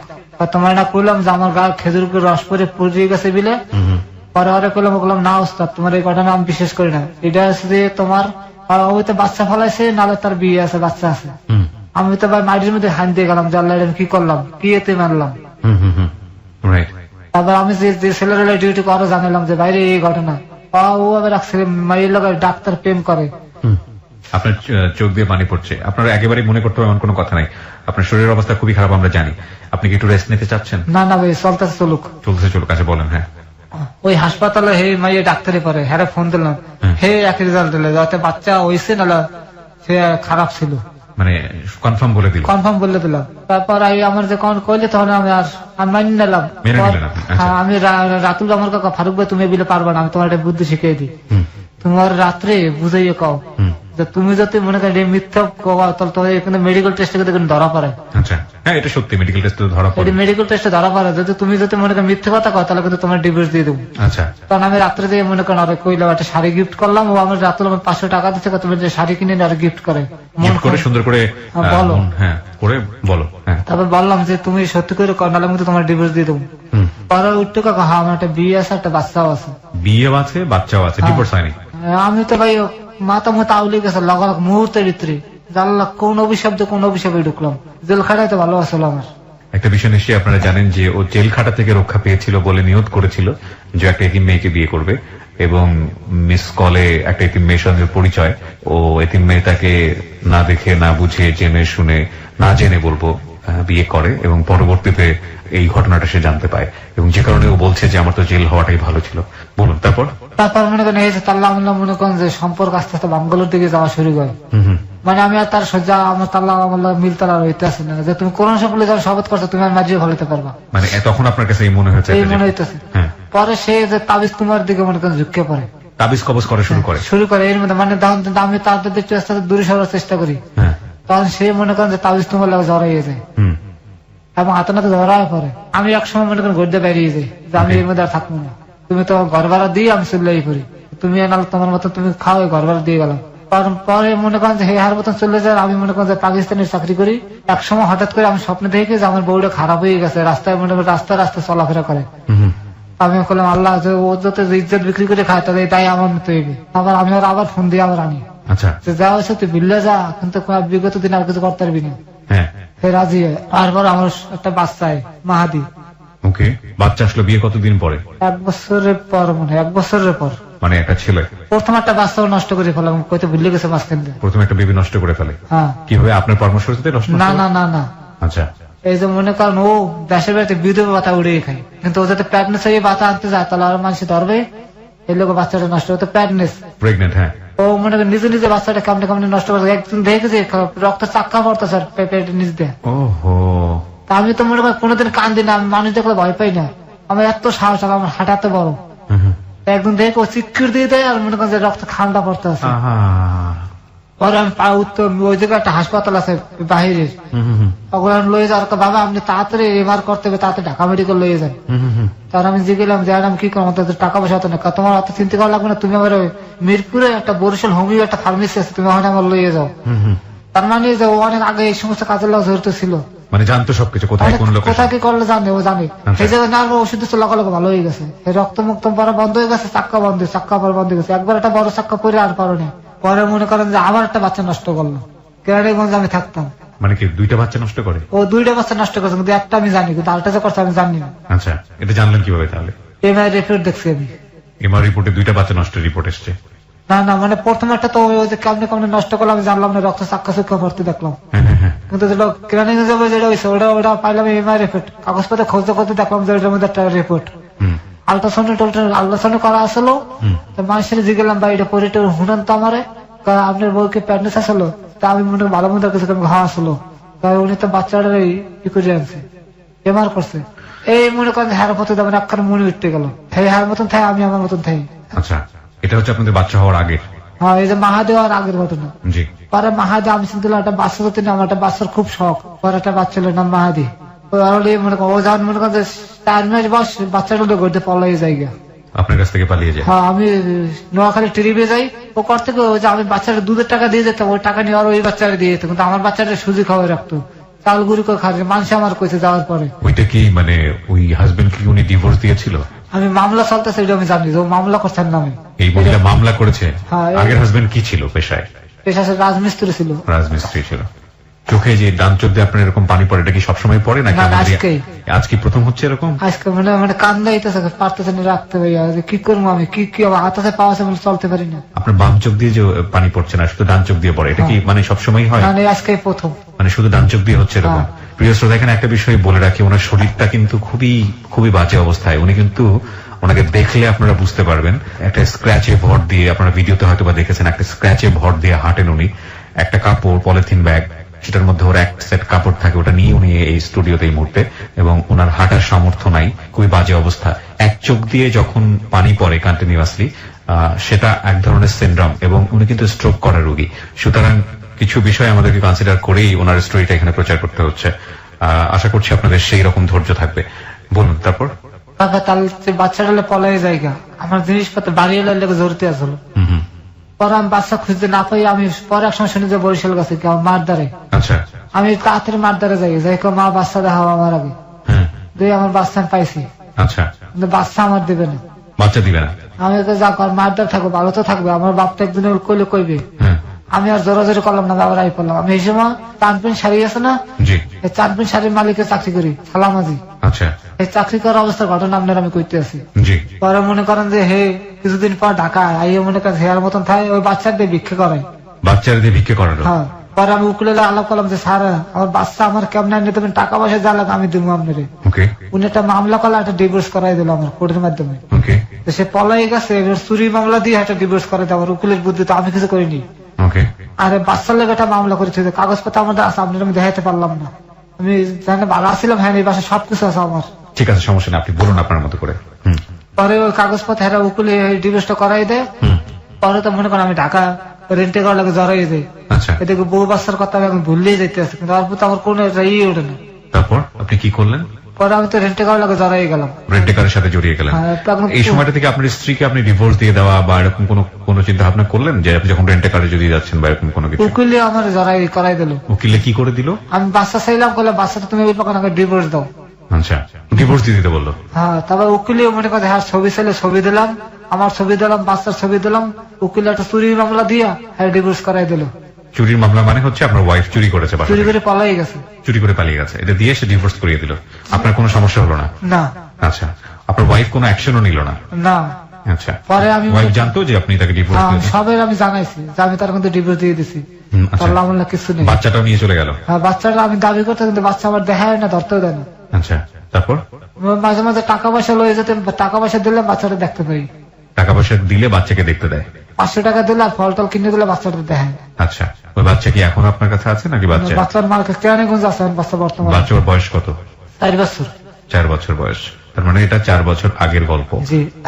পরে আস্তে আস্তে আস্তে মনে করেন যে আপনি বাচ্চা রেন্টেকারের গল্প বলছিলেন। যে রেন্টেকার মনে করেন আমি যারাই গেলাম, হঠাৎ করে একদিন আমনেকে বসে একটা ছিল পুরান টাকা থায় আইয়ে করলো যে হ্যাঁ একদিন আমি বিয়ে ডিউটি করছিলাম, হ্যাঁ করলাম। পরে এই লোকটা আমার একদিন এই স্থানে আমার খোঁজে যে ফারুক নামে একটা ড্রাইভার আছে। পরে আমার দাঁড়িয়েছে, পরে আমার কন্টাকা 500 টাকা 5000 টাকা ভাড়া, এই 1000 টাকা হয়ে নেবে, 4000 টাকা আমার দেবে, হারে দিতে আমি রাজি হয়ে গেছি। পরে ম্যাডামের দ্বারা লই আমার এই কিন্তু আপনি মেন ঘটনা আমি আইতেছি। আচ্ছা, মেন ঘটনা, যে ঘটনা আমরা ফেসবুকে প্রচার করেছিলাম, যে কারণে আজকে উনি এই অনুষ্ঠানে, সেই ঘটনার ভিতরে আমরা ঢুকছি এবং ওনার যে ব্যাকগ্রাউন্ড সেটা আপনারা শুনলেন। জি, আমরা বিস্তারিত শুনতে চাই আপনার কাছ থেকে, একেবারে ইন ডিটেল, কোনো কিছুই খুব স্কেপ করবেন না, আপনি বলেন। হ্যাঁ, পরে ওই লোকটাই আমার 5000 যে লোকটা আপনাকে ভাড়া করলো, রেন্টেকার, কি বলে ভাড়া করেছিল? করলো যে 5000 টাকা ভাড়া কাগজে লেখা থাকবে, তুমি 4000 নেবে, 1000 আমার দেবা। আচ্ছা, আমি রাজি হয়ে গেছি। আচ্ছা, ওই সময়টাতে আপনাকে বললো যে 5000 সারাদিন ঘুরবে, মানে সকাল 9টায় যাবো, বিকাল 5টা হয়ে যতক্ষণ না ছাড়া থাকতে 5000 টাকা ভাড়া। আচ্ছা, আপনি রাজি হলেন? আমি রাজি হয়ে গেলাম। মানে উনি শুধু ঘুরবে? হ্যাঁ, ওই ম্যাডামে খালি ঘুরবে, কত ছিল এইটা প্রথম। আচ্ছা, পরে আমার লইয়ে মনে করেন যে বনানি, আপনার লোকেশন বাড়ির নামটাম কইতে হইবে, বলেন। আমি যদি বনানি একটু মনে করেন যে ঢুকলাম, ঢুকে একটু ডান দিক একটা ভিতরে একটা রাস্তা আছে, একদম চেয়ারম্যান বাড়ি বাইরে যায়। জি, যাওয়ার আগে এটা আছে না, গলির মধ্যে 2টা নতুন বাড়ি, একটা বাড়িটাই উনি থাকে, ভাড়া থাকে, কেনা না ভাড়া। ওকে, আর আমার জানা এখনো সেখানে আছে? ওনার নাম হচ্ছে যে ম্যাডাম। প্রিয় শ্রোতা, আমরা বারবারই বলি আমাদের অনুষ্ঠানের একটা বিশাল সীমাবদ্ধতা হচ্ছে, সীমাবদ্ধতা আমি বলবো না, এটা আমাদের প্রয়োজনের জন্যই করা, যেহেতু এটা ইনভেস্টিগেটিভ শো না, সুতরাং সেই জায়গাটি থেকে কারো সম্মানে আঘাত লাগে, আমরা কারো মান সম্মান ক্ষতি হয়, সেইভাবে আমরা আমাদের অনুষ্ঠানটা কখনোই প্রচার করি না। সুতরাং কিছু পরিচয় আমাদের এখানে মিউট করেই রাখতে হবে এবং আশা করছি আপনাদের জায়গা থেকে আপনারা সেটা আপনাদের বোধের জায়গা থেকে বিষয়টাকে দেখবেন। বলুন, তারপর? পরে ওই লোকটা বললো কত, 4000 টাকা। উনি আমার লই আইলো, আইও না গাড়ি পার্কিং এ রাখলাম। রাখার পরে উনি উপর দিয়ে নামলো খুব দ্রুত, দেখে ওনার চোখের মধ্যে পানি খুব সম্ভব থাবর থুবর মারছে, খুব সম্ভব। মানে যে লোকটা ভাড়া করেছে সেই? হ্যাঁ, লোকটাকে। আচ্ছা, তো আই আমার তাড়াতাড়ি 4000 টাকা দিয়ে কাকে আমি 1000 নিলাম, কিন্তু প্রতিদিনের যে 1000 টাকা এটা তুমি আমাদের বিকাশ করে দিয়ে 1000। মানে প্রতিদিনই আপনাকে 5000 টাকা করে দিবে, এরকম কথা? এগুলো কথা। তাহলে তো আপনি তো মারাত্মক রকমের একটা অফার পেয়েছেন। আমার স্টানে এত টাকা ভাড়া শহরের ভিতরে কেউ কেউ দেয় না। আমি তো মনে করি লাভ, মানে মালিক তো আমার দালা 3000 টাকা, হ্যাঁ আরো 500 টাকা। মানে মালিকের দিতে হবে 3000 টাকা, ওখান থেকে পাবেন 500 টাকা ভাড়া, ওখান থেকে পাবেন 500 টাকা বেতন 500 টাকা। আচ্ছা, আমার প্রতিদিন আপনি ইনকাম হতেছে 1500 টাকা। রাইট, সো আপনি 1 লাফে রাজি হয়ে গেছেন? আমি রাজি হয়ে গেছি। আচ্ছা, পরে 2 ঘন্টা হয়ে গেছে, ম্যাডামের বাইরে না আমার কাছে কয়নি, আমি ম্যাডামের ফোন দিলাম। ওইখানে বসে আছেন, ফোন নাম্বারটা আপনাকে দিয়েছিল ম্যাডাম? হ্যাঁ, ওই না ওই যে কাগজের মধ্যে ম্যাডাম না ওর লিখে দিয়ে গেছে কাগজে যে এই নাম্বারে ফোন দিয়ে তোমার সমস্যা আসলে জানাইও। 2 ঘন্টা অপেক্ষা করতে করতে আমার একটা বদভ্যাস, কোন ট্রিপে গেলে আমি মানুষের একটু তাড়াহুড়ো দেখা যায়, ভাই তাড়াতাড়ি বেরেন, এটা মানে রেন্টেকার দেওয়া অভ্যাস। আচ্ছা, আর ম্যাডাম আমার তো শরীর ভালো না, আপনি কি বেরিবেন না, আপনার শরীর বেশি খারাপ, আপনি একটু রিসেপশনে ক্যামেরা আছে, তা আমি জানি টানি না। রিসেপশনে আমি দাঁড়াইছি, পরে আমারও ইন্টারকম করছে, গায়ে দিছে দাঁড়ানো করতেছে, ভাই কথা কন, আপনার ফোন দিচ্ছে ম্যাডামে, আপনি কি শারীরিকভাবে সুস্থ আছেন? হ্যাঁ। আপনি কি বলেছিলেন ম্যাডামকে? আপনার তারা আছে মানে আপনি কি বলেছিলেন? মানে ও ম্যাডাম বাইরে দেখে আমি বলছি, ম্যাডাম আমার শরীরটা ভালো লাগতেছে না, আপনি তাড়াতাড়ি বেরিবেন কিনে কম। মানে 2 ঘন্টা আপনাকে বসিয়ে রেখেছে? বসায় রাখছে। বসিয়ে রাখার পরে আপনি যখন ম্যাডামের সঙ্গে কথা বলেছেন তখন বলেছেন যে আমার শরীর ভালো লাগছে না, আমার একটু তাড়া আছে, আপনি বের হবেন কিনা বলেন। তখন ম্যাডাম আপনাকে উপরে ডেকেছে? না, কারণ আমি ইন্টারকমের সামনে যাইতে কইছে, আপনি ক্যামেরার সামনে ক্যামেরার সামনে আসেন। আচ্ছা, ইন্টারকমের সামনে আমার দেখলো মনে হয় খুব সম্ভব উনি। আচ্ছা, মানে বাইরে থেকে দেখেছে আমার যা যা করছে, আপনি হিডে আপনারা কইতে আছে। জি। রিসেপশনে দাঁড়াছে, তারপরে রিসেপশন ইন্টারকম করছে, করে ফোনটা আপনাকে সিগারেট নেশা টেশা করেন, তার প্রথম ক্লিপ তো আমি ডাইরেক্ট অস্বীকার করতে কিছু না। আচ্ছা, আমি কোনো খাইতেই না কাজটা, আপনার লোক কিছু নাস্তা পাঠিয়ে দিয়েছে, আপনি খাইয়ে লইয়েন কাজটা। পরে মনে করেন 10 মিনিটের মধ্যে বই রয়েছি, আমি হাত মুখ দিয়ে বই রয়েছি, নাস্তা পাঠাবে, নাস্তা খামু। পরে ম্যাডাম ওই যে ছায়ের মতন এক পাতি আছে না, ওই পরে একটা গেঞ্জি গায়ে দিয়ে নিজেই এসে একটা ট্রে লইয়া এগুলি এক মগ কফি, একটা কফি আর 4-5 পিস বিস্কুট, কেমন ধরনের বিস্কুট, এই বিস্কুট আমি কোনো সময় খাইনি, লই নিজেই এসে আই আমার নক করছে, আমি বাড়ি সালাম দিলাম, তারপর সালাম লইলো, এগুলো খাইয়ে ওষুধটা খাইয়ে ফেলেন, খাইয়ে আপনার আমি লাগলাম, আপনি ফোন দেবো না আপনার, আমি চললে আমি তাড়াতাড়ি কাচ্ছা। তারপর 2টা ট্যাবলেট দেখলাম। ওষুধটা আপনাকে কেন দিল আমি জানি না, কিলো ওই সময় পরে জানলাম যে আপনার কোনো কোশ্চেন তৈরি হলো না যে ওষুধটা হঠাৎ আমি দুর্বলের কথা কইছে, মনে হয় হেই লেগে দিছে, মনে হয় আমার শরীর খারাপ লাগতেছে সেই কারণে দিল কিনা। আচ্ছা, এই লেগে আমি খাইয়ে নিলাম। আচ্ছা, আপনি যা যা দিয়েছে সব খেয়ে ফেলেছেন, ওষুধটাও খেয়েছেন? আমি নাস্তা করে তো তাড়াতাড়ি খেয়ে লেছি, খাইয়ে ওষুধটা খেলাম, খাওয়ার পরে বিশেষ করে না মাত্র 15 মিনিট লাগছে আমার শরীরটা গরম হইতে। গরম হইতে বলতে আমার শরীর মানে একটা পুরুষের যে মনে করেন যে ক্ষোভ আমার শরীরের মধ্যে দাঁড়িয়ে পড়ছে, আপনি বাংলায় কইতে পারলাম না পুরোটা, বাট এটা হাজার মানুষ শুনবো তো এত খারাপ পাওয়া যাবে না। প্রিয় শ্রোতা, আপনারা নিশ্চয়ই আপনাদের জায়গা থেকে বুঝতে পারছেন যে ওর জায়গা থেকে কি বলতে চাচ্ছে। এটা আসলে সেক্সুয়াল মেডিসিন এবং এটা খাওয়ার পরে ওর মধ্যে যে ধরনের প্রতিক্রিয়া হওয়ার কথা সেটাই হয়েছে, এবং এটা যেহেতু পরিকল্পিত মেয়েটার কাছ থেকে, সুতরাং এগুলো ধরনের মেডিসিনটা আপনি আগে খাননি কখনো? না। আচ্ছা, তারপর খাওয়ার পর আমার শরীর বলে মনে করেন যে খিসছে মিশছে, মনে করেন কেমন হয়ে যাইতে আছে, আর চোখের সামনে সব রঙিন দেখতেছে, এমন অবস্থা হয়ে গেছে আমার চোখ রঙিন দেখতেছে, সব শুয়ে রয়েছে, কিন্তু আমার মনে করেন শরীরের উত্তর দিতে বাপ খালে বাড়তেই আছে। আধা ঘন্টা পর ম্যাডাম আমার ফোন দিচ্ছে যে তুমি একটু উপরে আসো তো, উপরে গেছি আমি। আপনি যে চেয়ারে বই রয়েছেন ওগুলো একটা চেয়ার বইয়া একটা টি টেবিল সামনে ঠ্যাং টেবিল দিয়ে বই হয়ে আর শরীরের মধ্যে একটা পাতলা একটা চাদর, ইন্ডির কাশ্মীরি শাল আছে না, ওই রকমের একটা চাদর শরীরের উপরে দেওয়া। তারপর আমি নক করছে ম্যাডাম কাছে আমার বাম সাইডে, তবে বাম সাইডে আমি গেছি, তবে উনি ফট করে আমার পুরুষত্বের মধ্যে হাত দিয়ে বসে থাবা দিয়ে ধরে চাকুলে কথা কবে কাটতে এলাম এক করে, কোনো কথা কবি না, চুপচাপ থাক, কবি তুই ডাকাই মারিয়ে এলাম হয়ে নেবে কথা কইলে। পরে আমি আমার শরীর মনে করেন গরম হয়ে রয়েছে, উনি দর্শে আনতাম মনে করেন আমার শরীর আরো ইয়ে গেছে। পরে উনি ওনার বেডরুমে লয়ে গেল, ও চাদর ফট করে টান দিয়ে খুললে ফেলাইলে, খোলার পর আমি ওনার গায়ে কিচ্ছু নেই, উনি এক মনে করেন যে খালি। তারপর ওনার গর্ভবতী লয়ে গেল, নিয়ে উনি একটা বাবা বের করলাম, উনি একটা মনে করেন ওইটা শেষ করিয়া লাইল। আমি দেখা চিনতেন আপনি আগে থেকে? হ্যাঁ, আমি চিনতাম, কারণ আমার স্থানে বহুত ড্রাইভাররা খাইছে, আমি দেখছি। এক টানে মনে করেন ওটা কি করলো করে জানিস, এক টানে মনে করেন খাইয়ে খাইয়ের পর উনি মনে করেন যে 2 মিনিটের মতো দাঁড়ালে ঠাস করে বইয়ে বলিস মধ্যে বইয়ে মনে করেন ওনার মনের মতন উনি খারাপ ছবি দেখছেন না ওই সেই ভিডিওতে, ঠিক ওই রকম উনি ওনার আমার অত্যাচার শুরু করে দিল। আমি ভালো মন্দ কোনো কিছু করলাম না। পরে মনে করেন যে ওনার কাজ 2.5 ঘন্টা লাগছে মনে করেন যে প্রথম শাস্তি করতে, ওনার 2.5 ঘন্টা পর উনি আমার কাগজে তোর কি আমার চলবে, কিন্তু কথা আছে তোর গাড়ি ভাড়া যে লাগা আমি দিব, কিন্তু তোর আমাদের আমার আইতে হবে। তবে মোবাইল যে আমার একটা মোবাইল দিয়া দেখালে দেখ তুই যা যা করছিস সব ভিডিও হয়ে গেছে, তুই যদি আমার কথা না আমি থানা জমা দেবো, তোর রেতা লইয়ে যাবে, 5 লাখ টাকা জরিমানা দিবি, কি করবি? আবি না 5 লাখ টাকা জরিমানা দিবি। আমি তো ভাইয়া আমি যা খাইছি আমার উঠেছে সব শেষ হয়ে গেছে, কি কোন ফাইলে পড়লাম আমি, কার দ্বারা আমাকে শেয়ার করতে মানে মাথা কাজ করতে, যার দ্বারা শেয়ার করবেন হে কথাটা করিয়ে দেবে, তাহলে আমার তো 5 লাখ টাকা জরিমানা লাগবে। আমি মানে হতভম্ব হয়ে গেলাম জিনিসটা দেখে। আপনি তার সঙ্গে কি কথোপকথন করছিলেন ওই মুহূর্তে? কিছু বলছিলেন আপনি তাকে? তার সঙ্গে আপনার কোনো কথাবার্তা হচ্ছিল? কোনো কিছু কথাবার্তা হচ্ছিল ওই মুহূর্তে? কিছু বলছিলেন আপনি তাকে? হ্যাঁ, আমার খালি শুধু বলেই যাচ্ছে চুপচাপ, আপনি শুনে যাচ্ছেন? আমি খালি চুপচাপ শুনে, আমি তো মানে বলো তো হয়ে গেছে কি ঘরতে আছে, কি আমার পরে কি মাঝি হেলাবি না, কারণ আমার গাড়ি স্টান্ডে তো বহু সময় গাড়ি চোর মনে করেন মাঝি হেলা মানুষ, আমি তো মনে করেন পলালের চিন্তা করতাম, পলামুকে আমি চিন্তা করতেছি, আমি এই জায়গা আমি মাথা ঝুলাইতেছি খালি, আমি বাড়িতে পারলে হয়।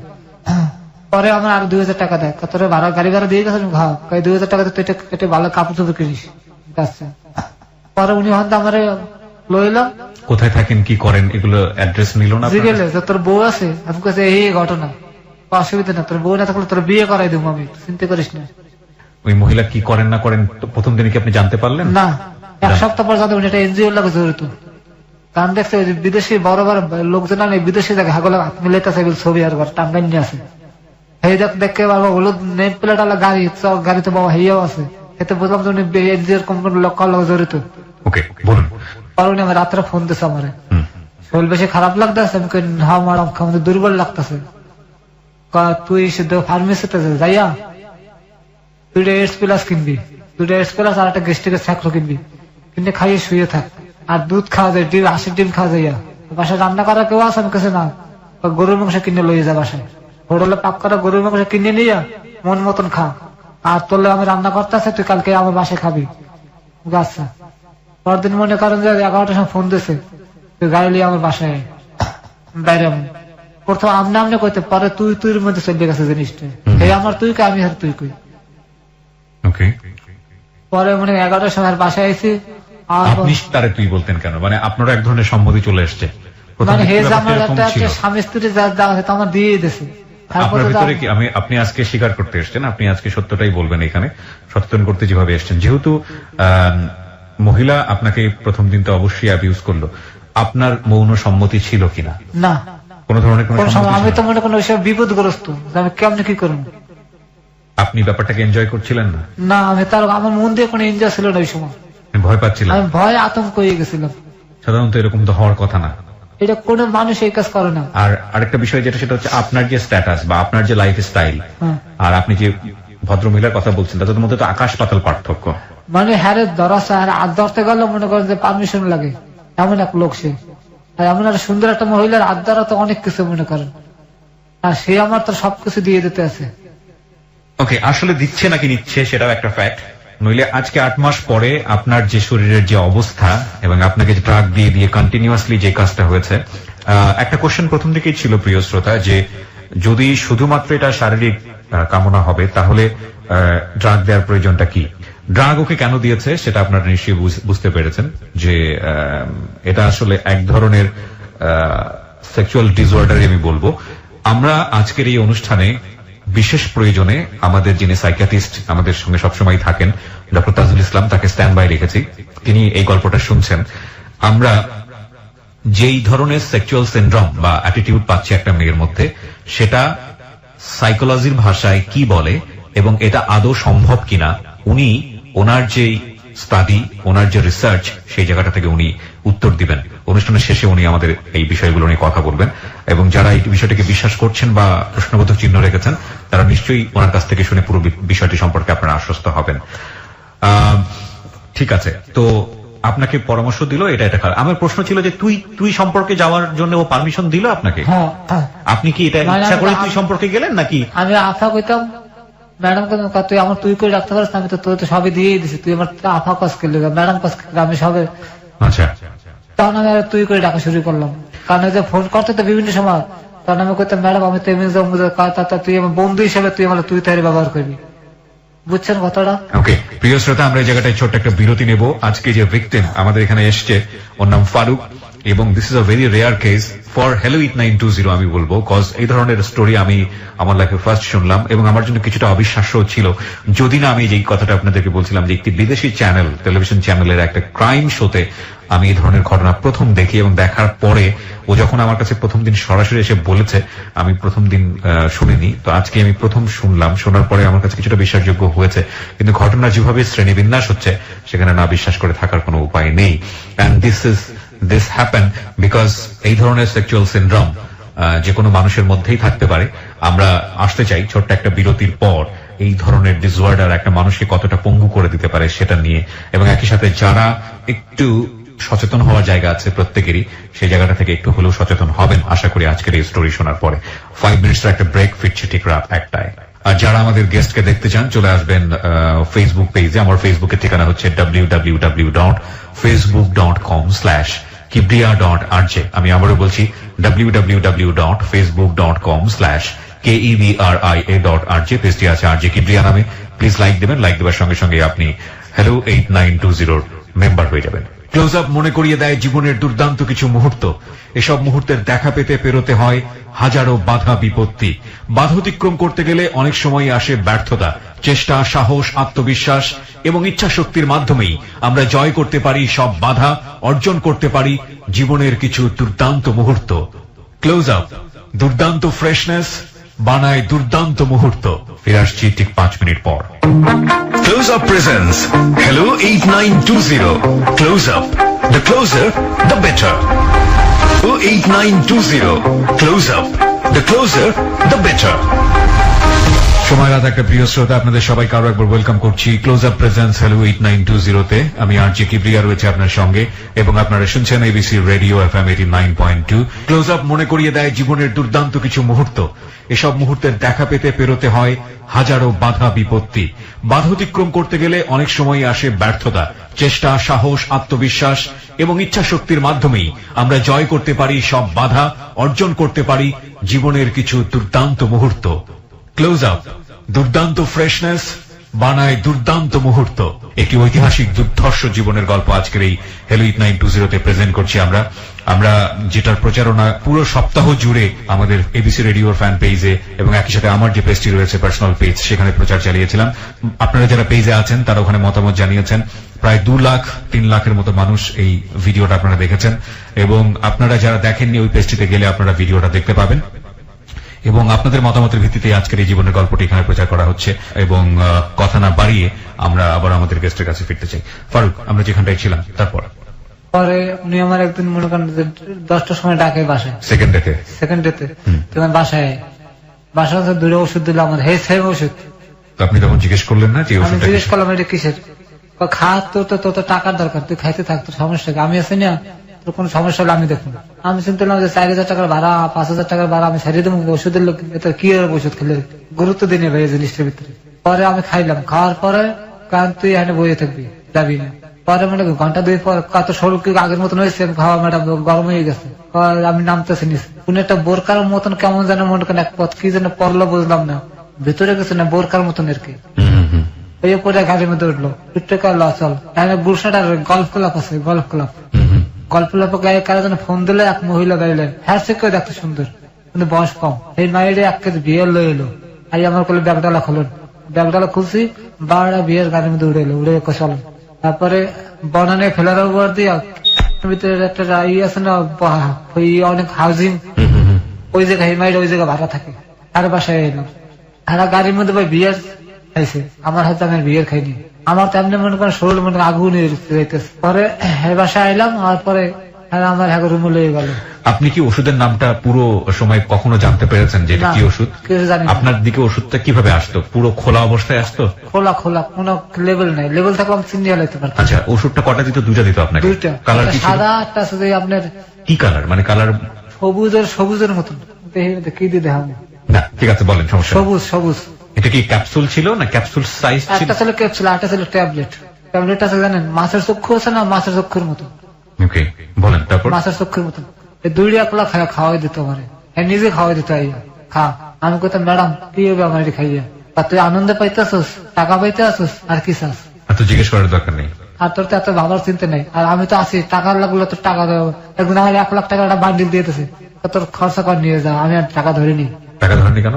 একলা আমার মন পরীক্ষা করতেছে আমার। ও মানে মনে হয়েছে যে মন পরীক্ষা করছে। আমি টাকা টেবিলে টাকা পরিয়ে রয়েছে, আমি টাকা ধরিনি। পরে দুজনে আমার বাসা লয়ে গেল, নিয়ে গরু মাংস আসলো আর রান রুটি এই দিল আমার খাইতাম, মন বইলে আমি খাইছে গুনি। খাওয়ার পরে মনে করেন দুজনে আইসে, কেউ গা কাপড় চোপড় ছিল না। একটা ইংলিশ ছবির মতন যেবিলে মানুষ ইউজ করে, আমার হেবিলে ইউজ করছে আমারে। আমি তো চুপচাপ মনে করে পড়েছে, ওনার মতন ওটা যেবিলে চাই করছে হেবিলে দুজনে মিললে কই করছে। আর কোলে আসতে শান্তি জীবনের কাছে পাবি, আমি তো কথা কইনি। আর ভাড়া পাইতেছে অসুবিধা। ওই ম্যাডাম আবার যাওয়ার সময় দিলাম 2000 টাকা মানে, তোর হিসাব অনেক খুশি। পরে মনে করেন যে হ্যাঁ বিদে করে দিয়ে আমি কাগজল দিয়ে আমার ছাড়িয়ে দিল 2টার সময়, খাওয়া ছাড়িয়ে দিল, জ্বালা ফোন দিলে আবি করবো কিন্তু। আর এই ম্যাডাম ফোন দিলে আবি না, আমি ফোন দিলে আবি না। এই ম্যাডাম তো কোনো সব ফোন দিয়ে আবি না। এই ম্যাডাম কিন্তু ভালো না মানুষ কর, আমাকে সামনে ফোন দিলাম। 2 ম্যাডামের মধ্যে একদিন বাজাবাজি হইলো, আমার ওষুধ খাওয়া দিচ্ছে এই ম্যাডামে, আর ওই ম্যাডাম আমার অ্যাড্রেস লই আমার ওই সিস্টা নেই পারছে।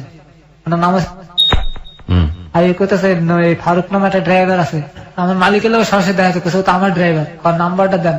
ওই ম্যাডামের চালাক করে আমার নাম্বার হেদার দেয় না, আর আমি আমার লোক ডাইরেক্ট কথা ওনার লাগে, ওনার লোক কথা হয় না। পরে আমার নাম্বার হয়ে গেলো, সে লই আমার কলে তুমি একটু মার্কেটে আইতে পারবা? আমি বললাম আমি তো আপনার চিনি না, আমি সোনালি ম্যাডাম ওই যে তোমাকে ডাবল করলে হচ্ছে আমি চিনি না। জি ম্যাডাম চিনছি, কিন্তু আপনার নাম্বার পড়েন তোমার আমি স্ট্যান্ডে এসেছিলাম, তোমার মালিককে দিয়েছি। পরে আমি স্কয়ার মার্কেট একটা রিক্সা লয়ে আই পড়ছি, আর ম্যাডাম রে ম্যাডামকে আমি একটা পুরোনো একটা গাড়ি কিনি আমি তোমার দিয়ে দিই, কিন্তু তুমি আমার লগে থাকবা। রাজি কহিলাম গাড়ি আনতে দেখুন, আমি বলছি না ম্যাডাম এত তাড়াতাড়ি আমি ওনার কথা না, ওনারা বাদ দাও, দুজনের ভিতরে টানাটানি লেগে গেল। আপনি ওই মহিলার কাছ থেকে সরে এসে পুলিশে কেন যেতে পারছেন না? ভাই বাংলাদেশের পুলিশের খবর আপনি জানেন না, আর হাল্লাকা যে সমস্ত লোকের পরিচয় আমার যে কোনো মামলা আমরা দিয়ে দিতে পারবে, কোনো চক্ষু বুঝা আল্লাহ যে সমস্ত লোকের পরিচয় আছে। This is absolutely true for perception, মানে ওর জায়গা থেকে এটা পারসিভ করাটা খুবই ইজি, কারণ ও যার সাথে ডিল করছে ভয়াবহ রকমের, ওর লেভেল থেকে ভয়াবহ রকমের শক্তিশালী মানুষ, এবং ও কিছুই করতে পারবে না ইনফ্যাক্ট যদি ওকে আইনের মার প্যাচে ফেলে দেয়। আর এই যে ভিডিওটা করে ওনাকে ভয় দেখিয়েছে প্রথম দিকে, যদি বেশি বাড়াবাড়ি করিস তাহলে ভিডিওটা সারা জীবনের জন্য। চিন্তা করে দেখুন প্রযুক্তি আমাদেরকে কতটা বিপদে ফেলতে পারে। এই যে ট্যাবলেট এটাও একটা প্রযুক্তি, এই যে ভিডিও এটাও একটা প্রযুক্তি। জি আপনি বলুন। তারপরে ওনারা দুজন গন্ডগোল লেগে গেছে, দুজনের মধ্যে গন্ডগোল, না আমার কেউ ডাকে না, উনিও ডাকে না উনিও ডাকে না, কিন্তু আমার শরীর আমার অবস্থা হয়ে গেছে, আমার কোনো না কেউ নাম আসলে আমার শরীর ঠিক থাকতে আছে না। আচ্ছা ওষুধ খাওয়ার পর আমি এমনি মনে করেন নারীদের উপরে নিজেই পড়ছি, যে ওটা তেন আমার ওষুধ দেয় না, কিন্তু ওই তাজ আমার শুধু সারাক্ষণ আমার শরীরের ভিতরে মনে করেন যে আমি গুলিস্তানের হোটেল আছে, কারণ আমি এই জায়গায় যাওয়া শুরু করে দিলাম, কদিন পারতেছি না, প্রতিদিন 4 থেকে 5 জনের লোক আমার মেলামেশা করতে হইতেছে, আমার অনেক টাকা নষ্ট হইতেছে। পরে এক পর্যায়ে অনেক লোক আবার মিট হয়, কিন্তু একদিন তুমি একদিন আমি আবার নিজেকে ভিতরে মিল হয়, মানে একদিন হ্যাঁ নিজেকে ভিতরে মনে করেন একটা নিজেরা বইয়ে জিনিসটা করে। মানে আমার একদম ফোন দিয়ে কাকাকে তুই কারে, আপনি কি পারতেন না নিজের ফোনটা বন্ধ করে দিয়ে ঢাকা থেকে পালিয়ে যেতে? বা ভাই আমার তো ইনকাম ছাড়া আর কোনো কাজ জানি না, কোথায় যে চাকরি পেতাম, পারতাম অন্য একটা প্রাইভেট চাকরি নিতে, আর ফোন বন্ধ করে আমার তো মানুষের কন্ট্যাক্ট ফোনের লাগে, যদি কেউ গাড়ি ভাড়া লাগলো ফোনে আমার যোগাযোগ হয়। মানে ফোনটা বন্ধ করলে তো আপনার এই কন্ট্যাক্ট থাকবে না। ওকে বলুন তারপর। পরে এখন নিজেকে ভিতরে একটা কন্ট্যাক্ট হয়, এই মনে করেন আমার মরণের দিকে আস্তে আস্তে আমি গেলাম। এখন মনে করেন আমার রেগুলার এই মেডিসিনটা দিতে রেগুলার মনে করেন হেরাই আমার দিয়ে দিত। মানে মেডিসিনটা কি চেঞ্জ করতেছিল নাকি একটা মেডিসিন মনে করেন উনি আবার দিতে কি লাস্টে ঘুরে এলো, নতুন যে ম্যাডাম সোনালী ম্যাডাম উনি দিল কি একটা সুইং গাম, একটা ট্যাবলেট, একটা সুইং গামটা চাবাইতে হইতো, খাওয়া গিললে হারান যাবে না, চাবাইতে খালি মোহে রাখতে পারে, চাবাইতে হবে এই ফেলান যাবে না। আর ট্যাবলেটটা দিতে মনে করেন পানি দিয়ে খাওয়া, তারপর সুইং গামটা আস্তে আস্তে চাবাইতে থাকো। সুইং গামটার গায়ে আমেরিকান সিল দেওয়া, ফ্ল্যাগ আছে না আমেরিকার ফ্ল্যাগ দেওয়া আছে, আমি দেখছি। কিভাবে ওকে অবিশ্বাস করবেন বলুন তারপর। এই জিনিসগুলো আপনাকে দিতে কন্টিনিউয়াস, মানে এখন দুটো দিকে আমার এগুলো চলতে আছে। কতদিন পর হতো এটা? মানে ওনার দরকার উনি দিত, ওনার দরকার উনি দিত। সপ্তাহে কয়বার আপনাকে এই ধরনের মেডিসিন নিতে হতো? 4বার তো মনে করেন ধরে 4বার হইবি। অন এভারেজ সপ্তাহে আপনি 4বার এই ধরনের মেডিসিন নিতেন? মনে করেন বৃহস্পতিবার কত উনি, মানে শুক্রবার উনি, মানে 2টা দিন ওনাকে থাকতে। এবং আপনার সঙ্গে যখন এদের সম্পর্ক ওটা হতো তখন কিরকম, এই আপনি যেটা বলছিলেন প্রথম দিকে 2 ঘন্টা ব্যাপার, এইগুলো কি এরকমই? হ্যাঁ 2 ঘন্টা 2.5 ঘন্টা আমার থাকতো, কোনো রকম কমতি না। 2 ঘন্টার ভিতরে আমার কোনো রাও নষ্ট হইতো না। এবং এই 2 ঘন্টা 2.5 ঘন্টা করে ওনাদের সঙ্গে মিশতে হইতো? মিশতে থাকতো ওনার মতন, মানে সোজা কথা ইংলিশ ছবি। এখানে আপনার কোনো রোল থাকতো না, যা করার ওনারাই করতো, খালি আমি শুয়ে থাকতাম এই বেডে। পরে আস্তে আস্তে মনে করেন আপনি কি বুঝতে পারছিলেন যে আপনার শরীরের মধ্যে একটা পরিবর্তন আসছে, বা হঠাৎ করে আসে নাকি ধীরে ধীরে? আসে না, হঠাৎ করে পারে আদিত দিয়ে আমার শক্তি কমে যায়, বইয়ে পড়তো হঠাৎ করে, দাঁড়ায় বেশিক্ষণ আছে না পাওয়া যায়। কয় মাস পরে বুঝলেন এই সম্পর্কে? 3 মাসের পর মাথায়। 3 মাসের মাথায় আপনি বুঝলেন, তখন কি আপনি কি করলেন বোঝার পর? আমি মনে করেন যে 500 একটা ফার্মেসির পরামর্শ নিলাম, আমারে ক্যালসিয়াম ওষুধ দেয়। ফার্মেসির সাথে ডাক্তারের সাথে কথা বললেন না? না। কেন বললেন না? ওই ফার্মেসির কথা খুব বিশ্বাস করে, কোনো অসুবিধা হলে আমি হাটদারে যাই। ফার্মেসি এটা কিন্তু আমরা অনেকেই করি, আমরা ডাক্তারের কাছে না গিয়ে ফার্মাসিস্ট যারা আছে ওদেরকে বলি, ওরা একটা মেডিসিন আমাদেরকে দিয়ে দেয় এবং সেটা আমরা বিশ্বাসে ঘিরে ফেলি। মেডিসিনের রিয়াকশন যে কতটা ভয়াবহ রে ভাই, আপনারা প্লিজ ডাক্তারের পরামর্শ ছাড়া কারো কাছ থেকে, ইভেন অনেকেই এটা করেন যে একটা সময় একটা ওষুধ দিয়ে দিয়েছে, ওটা দিয়ে ভালো হয়েছে 2 বছর আগে, সুতরাং 2 বছর পরে একই প্রবলেম দেখেছে, ওই ওষুধ খেয়েছে এবং এটা রিয়াকশন ভয়াবহ হয়েছে। অনেকেই এই ভুলটাও করেন, প্লিজ এটা করবেন না। ডাক্তারের পরামর্শ ছাড়া কিছুই নেবেন না, এবং ডাক্তারের পরামর্শ নেওয়া ইদানিং অনেক ইজি হয়ে গেছে, সুতরাং প্লিজ এই কাজটা করবেন না। ফার্মাসিস্টের পরামর্শ তো অবশ্যই নয়, কারণ তারা মেডিসিন বিশেষজ্ঞ না, সুতরাং তাদের কাছ থেকে পরামর্শ নেওয়ার কোনো মানেই হয় না। বলুন আপনি এটা করতেন? হ্যাঁ। ক্যালসিয়াম ট্যাবলেট দিল, ক্যালসিয়াম ট্যাবলেট খাওয়া শুরু ক্যালসিয়াম ওই B54 আর সিবিট এগুলি সবসময় কন্টিনিউ দিল আমার, B54 আর সিবিট নাম, ওষুধের নামটা মনে আপনি কি আছে। তখন কি বুঝতে পারছিলেন যে আপনি যে এই যে ওভারডোজ সেক্সুয়াল মেডিসিন নিচ্ছেন সেটার কারণে আপনার এরকম হচ্ছে, তখন কি হ্যাঁ। বুঝতে পারছেন এটা? ওই ফার্মেসিয়ার আমার কইছে যে আপনি এত যাইন না মানুষের দ্বারে, আমি ওনারা কইলাম জিনিসটা ওই সময় একটু হালকা আমার একটু টাচ দিলাম যে ভাই আমি যে দুই মহিলা ছাড়াও কি আপনি ওই যে হোটেল টোটেলগুলোতে যেতেন? হ্যাঁ মাঝে মাঝে আমার প্রায় সময় মনে করেন তখন দেখছি যে আমার ঠিক আছে, তখন আমি দৌড় দেখি কাছাকাছি তো গুলিস্তান আমার স্টেশন কাছাকাছি। মানে এই দুই মহিলা ছাড়াও আপনি অন্যান্য মহিলার সাথে মিশতেন ওই সময়টাতে? হ্যাঁ। আচ্ছা, তো আপনি এটা বুঝতে পারলেন, বুঝতে পারার পরে আপনি কি করলেন? শুধু এই আয়রন ট্যাবলেটটাই খেয়ে গেলেন? আপনি ওনাদেরকে বলতে পারতেন না যে আমার সমস্যা হচ্ছে শরীরে? আমি ওই ম্যাডামের কথা কইনে কম, কিন্তু ওনার কথা কইলাম। মানে সেকেন্ড ম্যাডামকে বললেন? হ্যাঁ, ম্যাডাম আমার ঠ্যাং ঠুং তো ভাঙ্গে ছুড়ে আমি তো আসতে পারি না এখন, ঠিক মতন শক্তি পাই না। তারা তোর একটা মেডিসিন আমি আনাই দিতে আসি, এটা খালি ঠিক হয়ে যাবে, কিন্তু অর্ধেক তুই যাইতে পারবি না, একদিকে থাক পারি না, তুই কিন্তু পঙ্গু হয়ে যাবে। উনি আমার এই শব্দটা কইছিল যে তুই কিন্তু পঙ্গু হয়ে যাবে দুদিকে ধরলে, আমি তোর মেডিসিনটা আনাই দিতে আসি তোর। ওই মহিলা আপনাকে টাকা দিত?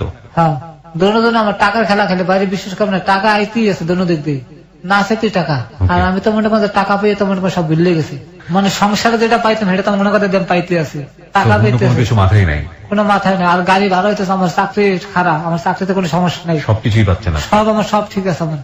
আমার মালিকের কাছে আমি ভালো রইলাম, চাকরি আমার ঠিক রইলো, আমার সংসারে যে জিনিসটা আমি চাইতাম সেই জিনিসটা ওরা আমার দিতে আছে, তাতে আমার পিছনে টাকা নেই কিছু। চিন্তা করেন নাই যে ওষুধের কি হতে পারে, রিয়াকশন কি? না ভাই, এটা মাথায় ঢুকে নেই আমার। ওষুধের রিয়াকশনটা কি? ওর 40 বছরে ওর যে ভিডিওটা আমরা দিয়েছি, প্রথম যে ভিডিওটা এবং এখন আজকে যে অনুষ্ঠান চলাকালীন যে ভিডিওটা আমরা দিয়েছি, একটু দেখে আসুন।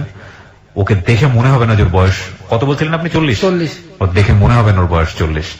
এবং ও যেভাবে হাঁটে, ওর বাম হাতে কোনো কিছু ধরার শক্তি নাই। আর স্ট্রোকের গল্প তো একটু পরে হয়তো বলবি। মানে ওকে শেষ করে দিয়েছেন। ফ্যাক্ট, কোন জিনিসের একটা সময়ের সাথে যাওয়ার একটা ব্যাপার থাকে, বলেন না যে দ্রুত চার্জ হওয়ার একটা ব্যাপার। লাইক আপনার মোবাইলের ব্যাটারিটা যদি আপনি, যেটা আপনার 20 মিনিটে হওয়ার কথা চার্জ, সেটা যদি আপনি 2 মিনিটে করেন, সেটা কিন্তু খুব বেশিক্ষণ আপনাকে সার্ভিস দিবে না। শরীরটাও এরকমই, সেটাকে বুস্ট আপ করলে সেটার পাওয়ারটা কিন্তু, যেটা আসলে ওই সময়ের সাথে জড়িত, সেটাকে সুইচ করে করা হয় এবং পরবর্তীতে এটা কিন্তু আপনার সাধারণ জীবনযাপন করতে দিবে না। এবং সেটাই হয়েছে ওর ক্ষেত্রে। ওকে, তারপরে কি হলো? আপনি কন্টিনিউয়াসলি যাওয়া শুরু করলেন। সপ্তাহে আপনাকে অন এভারেজ 4 বার, মানে এই এই জনের মেডিসিন আপনাকে নিতে হতো। 3 মাস পরে আপনার হাঁটুতে বল পাওয়া কমে গেল। তারপর দাঁড়া থাকলে পড়ে যেতাম। দাঁড়া থাকলে পড়ে যেতেন। আচ্ছা, তারপর গুরুতর আমি করলাম কেউ যে অ্যালোভেরা আছে, অ্যালোভেরা খাওয়া শুরু করলাম। একজনের পরামর্শ তোমার ক্যালসিয়াম শর্ট। ওকে, আমি প্রতিদিন 4 গ্লাস করে অ্যালোভেরা খাইতাম গুলিস্তান দিয়ে। অ্যালোভেরা মানে যে ম্যাক্স ঘৃত কুমারী বলে অনেকে, যেটাকে মানে পিচ্ছিল যেটা বলে, এটা খাওয়া শুরু করলেন। এটা খাওয়ালে আপনার স্ট্যামিনা বাড়বে, পার ক্যালসিয়াম ফিরিয়ে যাবে। আমি খাওয়া শুরু করলাম। আমি ওটা প্রতিদিন খাইতে আছে, কোনো মিস নেই। আর বেলের শরবত। পরে মনে করেন আস্তে আস্তে আমাদের একজন অপু বললে পরিচয় হইল, ময়মনসিংহ ত্রিশাল। উনি গান বাজনা লাগে জড়াই থাকে বেশি। আচ্ছা, তো অপু ভাই আমার খুব ভালো পায়, খুব স্নেহ করে আমার। আচ্ছা, হ্যাঁ, মনে করেন বৃহস্পতিবার দিনকে ময়মনসিংহ যায়, শুক্রবার দিনকে আবার হারে লই আইতে হয়। একটা ভালো একটা ট্রিপ আমার মিললে গেল আমার। আচ্ছা, তো ওনাকে আমি সারা একটা উপায় পাইছি যে আমি সরে যেতে পারি, কারণ আমার তো রেগুলার গাড়ি ভাড়া হয়ে গেছে আমার। অপুবার লাগে আমি মনে করি সময় দেওয়া শুরু করলাম। আচ্ছা, বৃহস্পতিবার যায়, শুক্রবার মনে করেন যে হারে লই আবার ঢাকা ফিরি। পরে উনি আমার ম্যাডাম আমার ডাক ম্যাডাম তুই একটু আয়তো বাসায় বৃহস্পতিবার দিনকে। আচ্ছা, আমি কিছু আমার এই সময়টাতে আপনি কি ওই ম্যাডামের সাথে আর অন্য কোন ছেলেকে আপনার মতো করে মিশতে দেখেছেন? বহুত ভালো ভালো ঘরের পোলাপান হাল্লাকে দেখা করতে, উনি নেশা করতে অনেক বেশি। ভালো ভালো ঘরের পোলাপান দেখা করতো, কিন্তু এই ধরনের সম্পর্কে জড়িত কিনা তাদের সাথে আমি তো সামনে সামনে দেখিনি, কোনো সামনে দেখেন নাই। আচ্ছা, বলেন। তারপরে উনি আমার ডাক্তারে 2টো ওষুধ খাওয়াই দেখো, আজকে বৃহস্পতিবার বুঝতে কিনলে ওষুধ খাইছে, রাত্রে তোরা থাকতে হবে। আমি হওয়া হওয়া আমার কলকাতা বাসা লাগে, বাসায় রেস্ট করে দুপুর বেলা খাওয়া দাওয়া করে বিকেলে একবার আমি বাসায়। আচ্ছা, এর মধ্যে অপু ভাই ফোন দিচ্ছে যে ফারুক ভাই আমার তো বাড়ি লয়ে যাওয়া লাগবে, আমার মা অসুস্থ। আমি ঠিক আছে ভাই, আপনি চিন্তা করেন, আপনি বাসায় থাকেন, আমি গাড়ি লিয়ে আইতে আছি। ওষুধ খাওয়া অবস্থায় আমি হ্যারো লিয়ে মনে করেন যে বাসায় গেলাম, হ্যারো লইলাম, গাড়ি চালাই হ্যাঁ বাজিয়ে গেলাম। যখন আমরা গেছি তখন আমার লোক মাংস পাকাইছে আর রুটি বানাইছে, রুটি পিঠে কনে হে বানাইছে। আমার ওই ওষুধটা আগে খাওয়াই দিচ্ছে, আমার শরীরটা আপনি আগুন হয়ে রয়েছে। তখন আমার রুটি পিঠে আর গরুর মাংস জানতেছে না, আমি খাইয়ে মনে করেন যে টাইপটা বেশি দূর আইতে পারি না, এর মধ্যে মনে করেন পড়ে গেছে রাস্তায়। ওটি খাওয়ার পরে পড়ে গেছেন। এর আগে আপনার মেডিসিনটা খাওয়া ছিল? মেডিসিনটা খাওয়া ছিল। মেডিসিনটা আপনার কাছে থাকতো?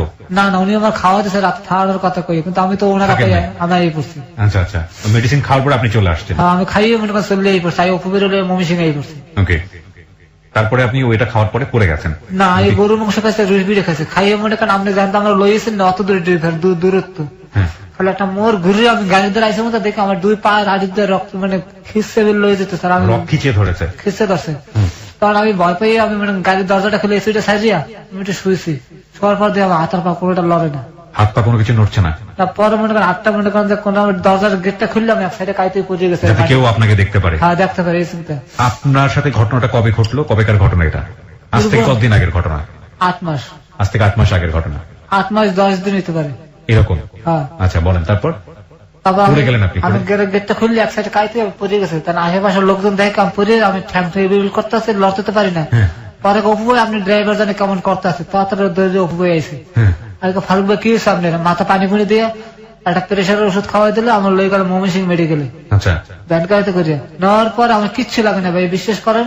আমি মেডিকেল নেওয়ার পরে আমার 2টা থেরাপি দিলে ওই ডাক্তার ম্যাডামই জাগান তুমি জাগাইছি, আমার ঠ্যাং শক্তি পড়ছে। আর আমি তো আস্তে আস্তে উবেকে কি স্টক করলেন আপনি, আমার তো ভয় পাওয়া যাচ্ছে না। আপনি এর মধ্যে মালিককে ফোন দিতে, হে একটা গাড়ি লই আই পড়ছে, আমাদের গাড়ি বহুত গাড়ি হয়নি, হে আই পড়ছে, কই কই তোমার কি এত দূরে তো খবর দিয়ে লোকজন লই এলা। পরে আমার কিচ্ছু হইলো না, আমি আবার হারলে ঢাকাই গেলাম। ডাক্তার আপনাকে টেস্ট দিল না? ওখানে সেটিক চলতেছিল, আর ঘটনা তো শুক্রবারের কথা বন্ধ। আচ্ছা, বৃহস্পতিবার কথা শুক্রবার তো আমার স্টকটা হলো সিটি স্ক্যান হ্যাঁ ব্রেনের, কিন্তু এগুলো এখন বন্ধ, কোনো খোলা নেই, খালি হাই দিতেছে, ইসিজিটা পারছিলাম 80 টাকা লাগছে, ওইখানে করে ফেললেন তো? ইসিজি রিপোর্ট ভালো ছিল আমার, আর কোনো সমস্যা ছিল না। আচ্ছা, পরে মনে করেন আমি আইলাম, আইয়া মনে করেন ঢাকা আইলাম, আর পর ওই ম্যাডাম যে ইস্যু ম্যাডামে ফোন দিছে, তুমি এগুলো সিটেরই করলে কামা করলাম। তারপর আমি বললাম যে ম্যাডাম একটা মিথ্যা কথা করলাম, আমার বাড়ি একটা অসুস্থ ছিল, যাক তুমি আমার আপন লোক, তোমার কথা বিশ্বাস করতে হইবে। পরে ওই ম্যাডাম এসে আমার লোক রাগে ঢুকে, পরে আবার ঠান্ডা হয়ে গেল, ঠিক আছে তুমি আমার বাসায় গেলাম, হারলাম, সারা রাত্র রইলাম ওই জায়গা। পরদিন আমার সারিয়ে দিল, আমি স্টানে এলাম, আর পরে আমার স্টানে সবাই মোটামুটি জানাজানি হয়ে গেল জিনিসটা। মানে আমার বন্ধু মহলের যারা আছে মোটামুটি 1 কান 2 কান করে মনে করি সরাই গেছে, ফারুক আগের ফারুক নাই, নষ্ট হয়ে গেছে, ও হোটেলে যাওয়া যাচ্ছে। মানে আস্তে আস্তে জানলো কিভাবে জিনিসটা? মানে আমার মতন তো বহুত লোক হোটেলে যায়, হয়তো কেউ আমার দেখে ফেলাইছে। আচ্ছা, আমি পলাই গেছি, ঠিক আছে, কিন্তু আমার মতো অনেকে তো ওখানে যায়। আচ্ছা, ফারুক আর ভালো নাই, ও নষ্ট হয়ে গেছে, ও খারাপ হয়ে গেছে। পরে আমার জানাজানি গেলে, তারপরে মালিক সমিতি আমার ডাকছে, মালিক সমিতি, হ্যাঁ, যে তোমার ব্যাপারে অনেক ভালো কোম্পানি নিজেকে আমাকে আছে, ভালো আছে, কিন্তু তুমি বর্তমানে তুমি কি করতে আছো, তুমি বাড়ি চলে যাও, চাকরি করো না, কদিন রেস্ট করে তারপর আও। পরে আমি বললাম যে আমার মাফ করে দেন, এবারের মতন আমি আর কোনো সময় এই কাজ করবো না, কাজটা মাফ করে দিলাম। আমার কথা একটা ইউনিয়ন আছে, পরে আমার কাছে ইউনিয়ন আছে, আমার হাতে উড়িয়ে দিয়েছে যে আপনি ফারুকের কি বিচার করবেন করেন, ফারুক আজকাল ওদিকে যাওয়া শুরু করছে, তখন বদনাম করতে আছে। পরে আমার বলে সত্যি ঘটনা কথা, তুই ওদের কি লেগে যাস। তবে আমি সভাপতির বললাম যে ভাই এই ঘটনা আমার লাগতে ঘটতে আসলো, কারণ আমি তো ভাই বিপদে পড়ে, আমি নিজের দিয়ে কিছু করতে আসলাম, মন দিয়ে আমি ইচ্ছে করে করতে আসলাম, ওইতে আছে। মানে এই ভদ্র মহিলা দুইজনের ঘটনা বললেন? একজনের কথা কইছি। একজনের কথা বললেন, যে মহিলা আপনাকে বাধ্য করছে? প্রথম যার কথা কইলাম। আচ্ছা, পরে করলাম কি ঠিক আছে আমি ব্যবস্থা নেব, তুই বদলি, তোর জন্য ম্যাডামের জন্য ডাকবেন না, তুই আমার ডিউটিটা আমার দিবি, আমার সভাপতি কইলো। আমি বললাম হ্যাঁ তুমি আমার ডিউটি এতক্ষণ তুমি মারিয়ে খাইতেছো আমার এখন, মানে ডিউটি সে চাইলো আপনার কাছ থেকে? ঠিক আছে তোর যাতে এগুলো করতে আমার ডিউটিটা দে, তুই দেখ কত পারে আমি দেখুন, তোর যাওয়া লাগবে না, তুই রেস্টে থাক। আমার চেয়ার ছুঁড়ে ভাইয়া হিরোইন্সের মতন হয়ে গেল কিছুদিনের ভিতরে। এখন তো মোটামুটি দেখান আমি এগুলো আসলাম না, আরো খারাপ হয়ে গেছিল, আমার আড্ডিতে বাইরে গেছিল। এই সবার নজরে পড়ছে যে কি পুরো কি হয়ে গেল, তুই কি হিরোইন, মানে সবার মোহে মোহে আমি নেশা করতেছি সমানে। বিরতি নিতে চাই প্রিয় শ্রোতা আরো একবার। এই গল্পটা শোনার প্রেক্ষাপটে সবার প্রতি শ্রদ্ধা রেখে বলতে চাই, কারো কারো মনে, আপনাদের মনে হয়তো বা রোমান্সের জায়গাটা থেকে, এরকম ফান কিংবা ফাজলামো জায়গা থেকে হয়তো বা এই কথা আপনারা হয়তো বলতেছেনও, যে কথাটা ওই যে সভাপতি একটু আগে বলেছে এই ধরনের কথা। But the thing is not like is sex, এটা না। অফকোর্স ইটস আ ক্রাইম, এটা একটা অবশ্যই অপরাধ, অনেক বড় অপরাধ, এবং একটা মানুষের স্বাভাবিক জীবন নষ্ট করে তাকে নিংড়ে তার জীবনের সঞ্জীবনী শক্তি বের করে নিয়ে নেওয়া অবৈধভাবে, এবং একজন মানুষের গচ্ছিত সম্পদ নিয়ে গেলে যেহেতু অপরাধ হয়, আর একজন মানুষের পুরো জীবনটাকেই যদি এভাবে নিয়ে নেওয়া হয় নিংড়ে নিংড়ে, সেটা কত বড় ধরনের অপরাধ হতে পারে, সেই জায়গাটাকে আপনারা ফোকাস করুন এবং সেখান থেকে এই আজকের এই জীবনের গল্প প্রচার করে আপনাকে সচেতন করার চেষ্টা আমরা করছি। আমরা আবারও 4 মিনিটের ছোট্ট একটা বিরতি নেব। 4 মিনিট পরে আবারও ফিরে আসবো এই ভদ্রলোকের কাছে। উনি হচ্ছেন ফারুক। আজকে তার জীবনের গল্প আপনারা শুনতে পাচ্ছেন। ওকে দেখার জন্য আপনারা ফেসবুকে আসতে পারেন। আমার ফেসবুকের ঠিকানা www.facebook.com/kibriya.rj। আমি আবারও বলছি www.facebook.com/KEBRIA.RJ। পেজটি আছে আরজে কিবরিয়া নামে। এন্ড প্লিজ আপনারা পেজটিতে লাইক দিয়ে দেবেন। লাইক দেওয়ার সঙ্গে সঙ্গে আপনি আমার হ্যালো 8920 মেম্বার হয়ে যাবেন এবং এই পেজটি থেকে আপনি আমার যে অনুষ্ঠানগুলো আছে সেই অনুষ্ঠানগুলো সম্পর্কে যাবতীয় আপডেট পাবেন। এবং আপনারা জানেন যে আমি খুব সম্প্রতি নতুন আরেকটি অনুষ্ঠান শুরু করেছি, যেটি প্রচার করা হচ্ছে শনিবার বিকেল 3টায়। এই অনুষ্ঠানটি আমার অন্তরের একটা অনুষ্ঠান। অনুষ্ঠানটির নাম হচ্ছে জননী।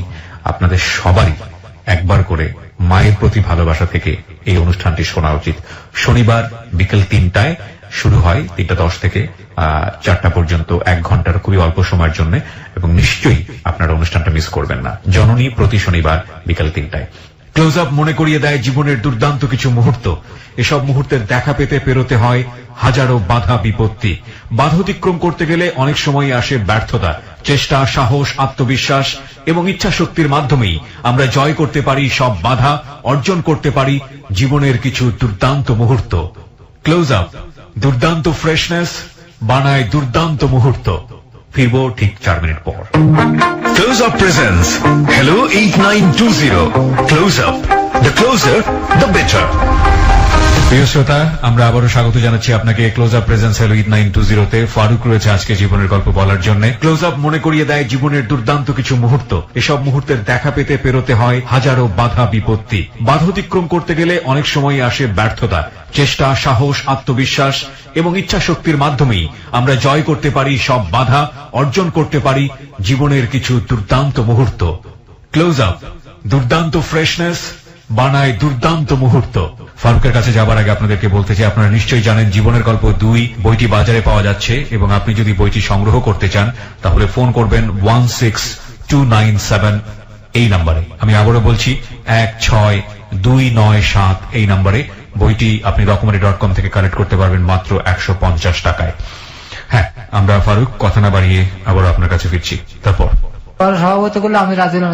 প্রতিদিন আমার 1,500 টাকা নষ্ট হইতেছে। আমি কোন রকমের আমি লগালগ মিথ্যা কথা শুরু করলাম যে না, আমি এই সময়ের মধ্যে নাই, কান ধরলাম। আপনারা যত দিকে আমার ধান্দা ঠ্যাং পিঠে ভেঙে গেলাই দিন, আর লোক ফিট করে দিতে আমার অনেক পাইতাম, আটকে পুলিশে দিয়ে দেবে, আমি হোটেল বাদ দিয়ে দিলাম। ওনাগুলো পড়ে পেলাম আমি। আমার প্রতিদিন 1,500 টাকা আমি নষ্ট করতে রাজি না। পরে এক পর্যায়ে ওই ম্যাডামে যে প্রথম যে ম্যাডাম নিল, উনি মনে হয় বাইরে চলে গেল। উনি তো এনজিওর লোক জড়িত, দেশের বাইরে চলে গেল। আমার জন্য যাবে, আমার ডাকছে এয়ারপোর্টে।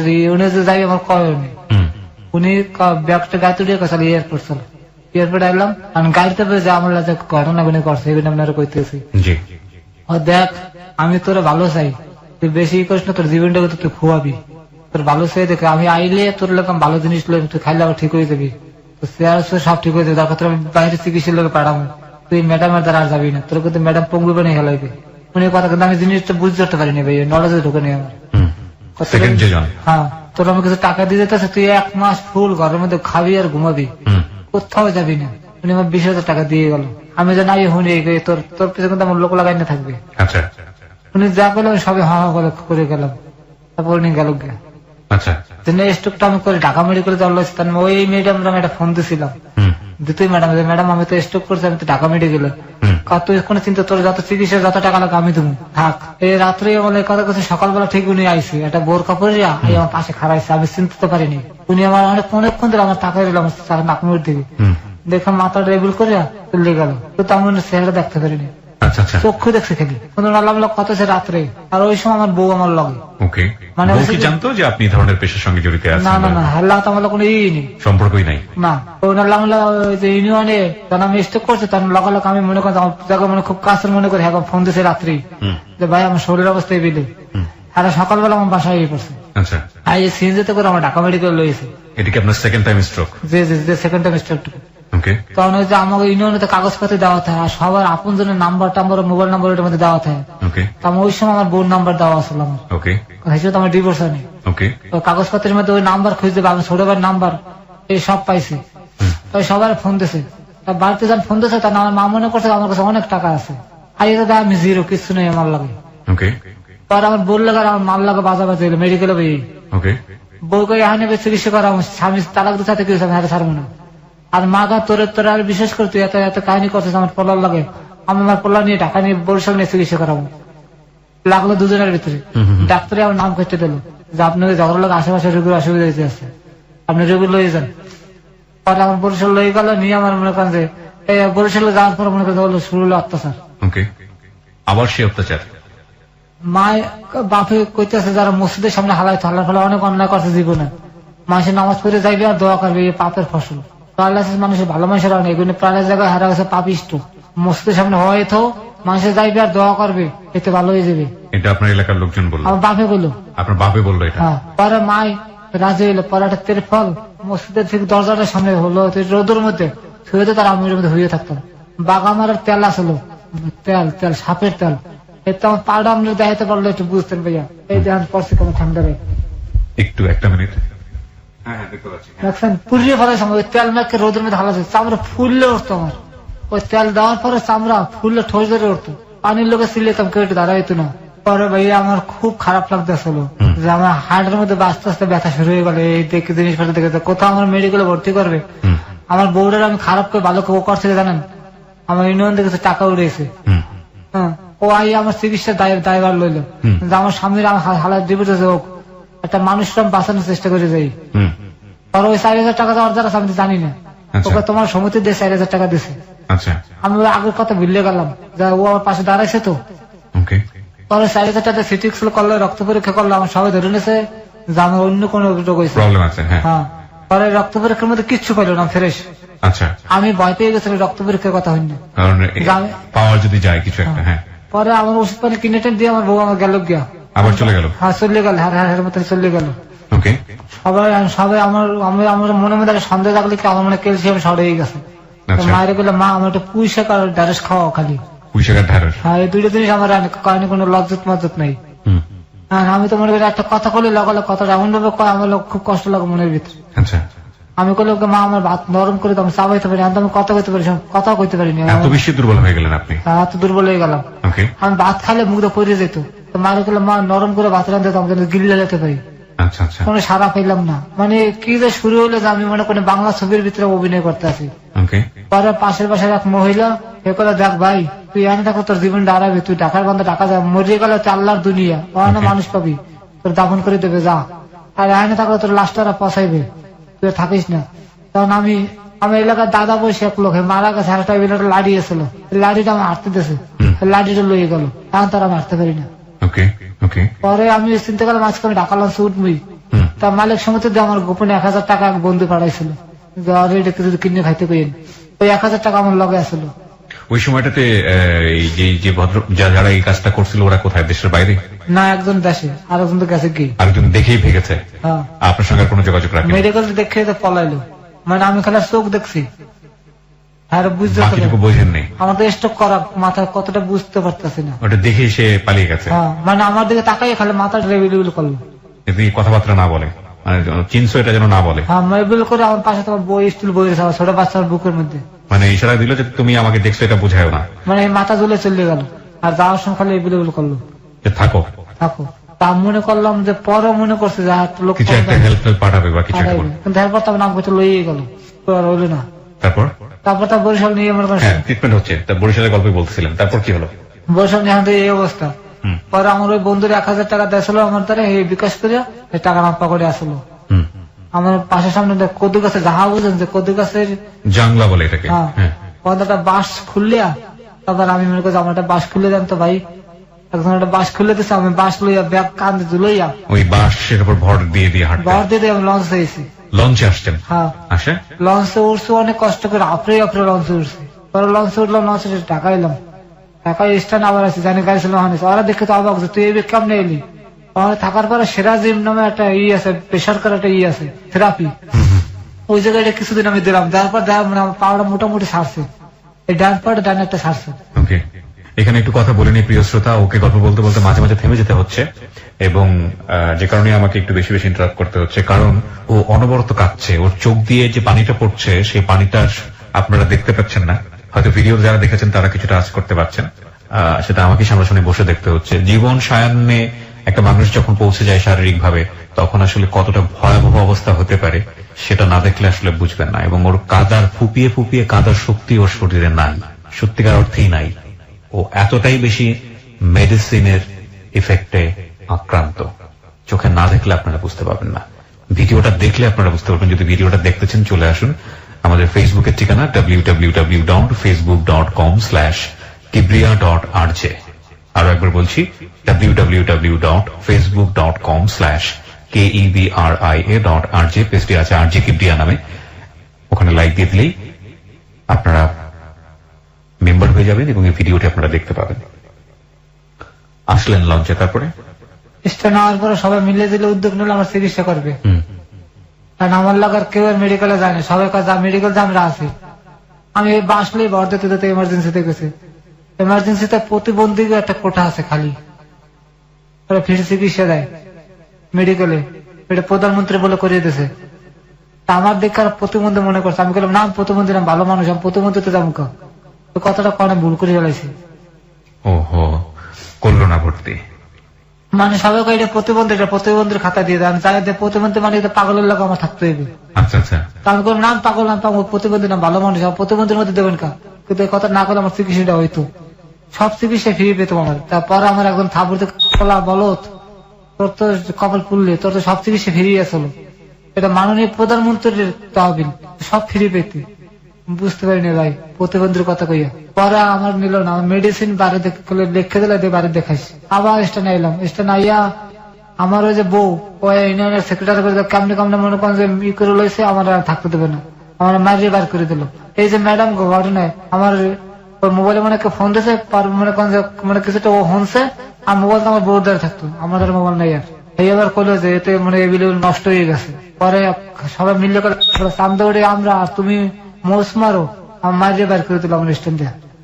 পরে সেগুন গেছে যে ডিসির ব্যবসা করে সৌরভ ভাই, হায়দ্রাবাদ দিয়ে উঠলাম যে ভাই আমার তো যাওয়ার কোনো জায়গা নেই, কই যাবো, পরে ঠিক আছে তুই এনে থাক। আর আমি মনে করেন সবাই চান্দামান্দা উড়ে দুপুর বেলা সবাই ভাতা হেঁদে এক মিনিট করে ভাত আমার লোকের রেখে দিত। এই আবার ওই যে ওই বিল্ডিং এর যে কেশিয়ার কফলুদ্দিন সাহেব, এই দেখছে, দেখে করলে ছেলের তো আমার চাকরি করতে, যে পাকিস্তানি চাকরি করতে এই সূত্র ভাই করেছে। পরে করলে কি সমস্যা সবাই জানলে, আমি লোকের দক্ষিণে সভাপতি বাজিত ভাই হেও দেখছে, আর মিললে দিলে আমার ওষুধ মোটামুটি ওষুধ কিনে দিতে আছে। আর ওই কফলুদ্দিন সাহেব তিনি বলে আমার বাদ দিতেছে ফ্রি, কোনো ভাত খাওয়াইতেছে খালি, আর মাঝে মাঝে ওষুধ পানি কিনে টিনে দিতে আছে। মোটামুটি ভাই আমি অনেক ভালোই আসছিলাম ভাই, কিন্তু শেষ সময় আমার লোকের যে বন্ধু পারো আমার লোক বিপ্লব মিলে করলো, স্যার স্ট্রোকের রোগী বেশি দিন বাঁচে না, ও মরে গেলে থালা পুলিশ করা লাগবে, এই লাস্ট লো আমাকে ঝামেলা করা লাগবে, বাড়ি করে দেন কিছু টাকা পয়সা দিয়ে, এতে ভাই আমি অনেক ভালো থাকতে পারতাম, আমি থেরাপিও দিতে পারতাম, আমি দুধ খাই আমার শরীরে ভালো থাকতাম, খাইয়ে খুব ভালোই আসছিলাম। কেমনি কেমন স্যারের বুঝাইছে, তারপর কিছু টাকা পয়সা উঠে আমাকে বিদায় করে দিলাম। দশপুর একটা গল্লা হয়ে দিল, 1500 টাকা মাস হোটেল দেখাই দিল, খাইলাম, 2 মাসের মধ্যে 10,000 টাকা শেষ, 10,000 টাকা সবাই মিলে দিল, উড়ে দিয়েছিল, আর বাইজিৎ ভাই দিয়েছিল 2,000 টাকা। পরে এই তো মনে করেন শেষ, তারপর মনে করি 4,000 টাকার মতন 7,000 টাকার মতন বাকি বুকে জমছে করতে, পলাই বেরিয়ে পড়লো, তারপর রাস্তা রাস্তা ঘুরতে আসি। হঠাৎ করে মনে করে যে সিলেট মাজার যায় একটু দোয়া লইয়ে, যাওয়ার সময় গাড়িতে গেছে, আমার সময় তো তার গাড়িতে উঠে না, জিদ করে ভাই আমি হাঁটতে হাঁটতে ঢাকায় এই করছি। সিলেট থেকে আপনি হাঁটতে হাঁটতে ঢাকায় আসছেন? 11 দিন লাগছে আমার, 11 দিন। গাড়িতে নেয় না কেউ আপনাকে? কেউ নেয় না ভাই, গাড়িতে উঠতেই তো পারিনি, যাও না ভাই আমাদের টাকা নেই, তোমার যে হেল্পার গেটের সামনে তার একটা সিট নেই, তুমি কামনে যাবো বইয়ে বয় নেন, সম্ভব না। আমি 11 দিন বই আমি ঢাকা চাইতে তো আমার হাড়ের অবস্থা খারাপ। The ugliest truth of society.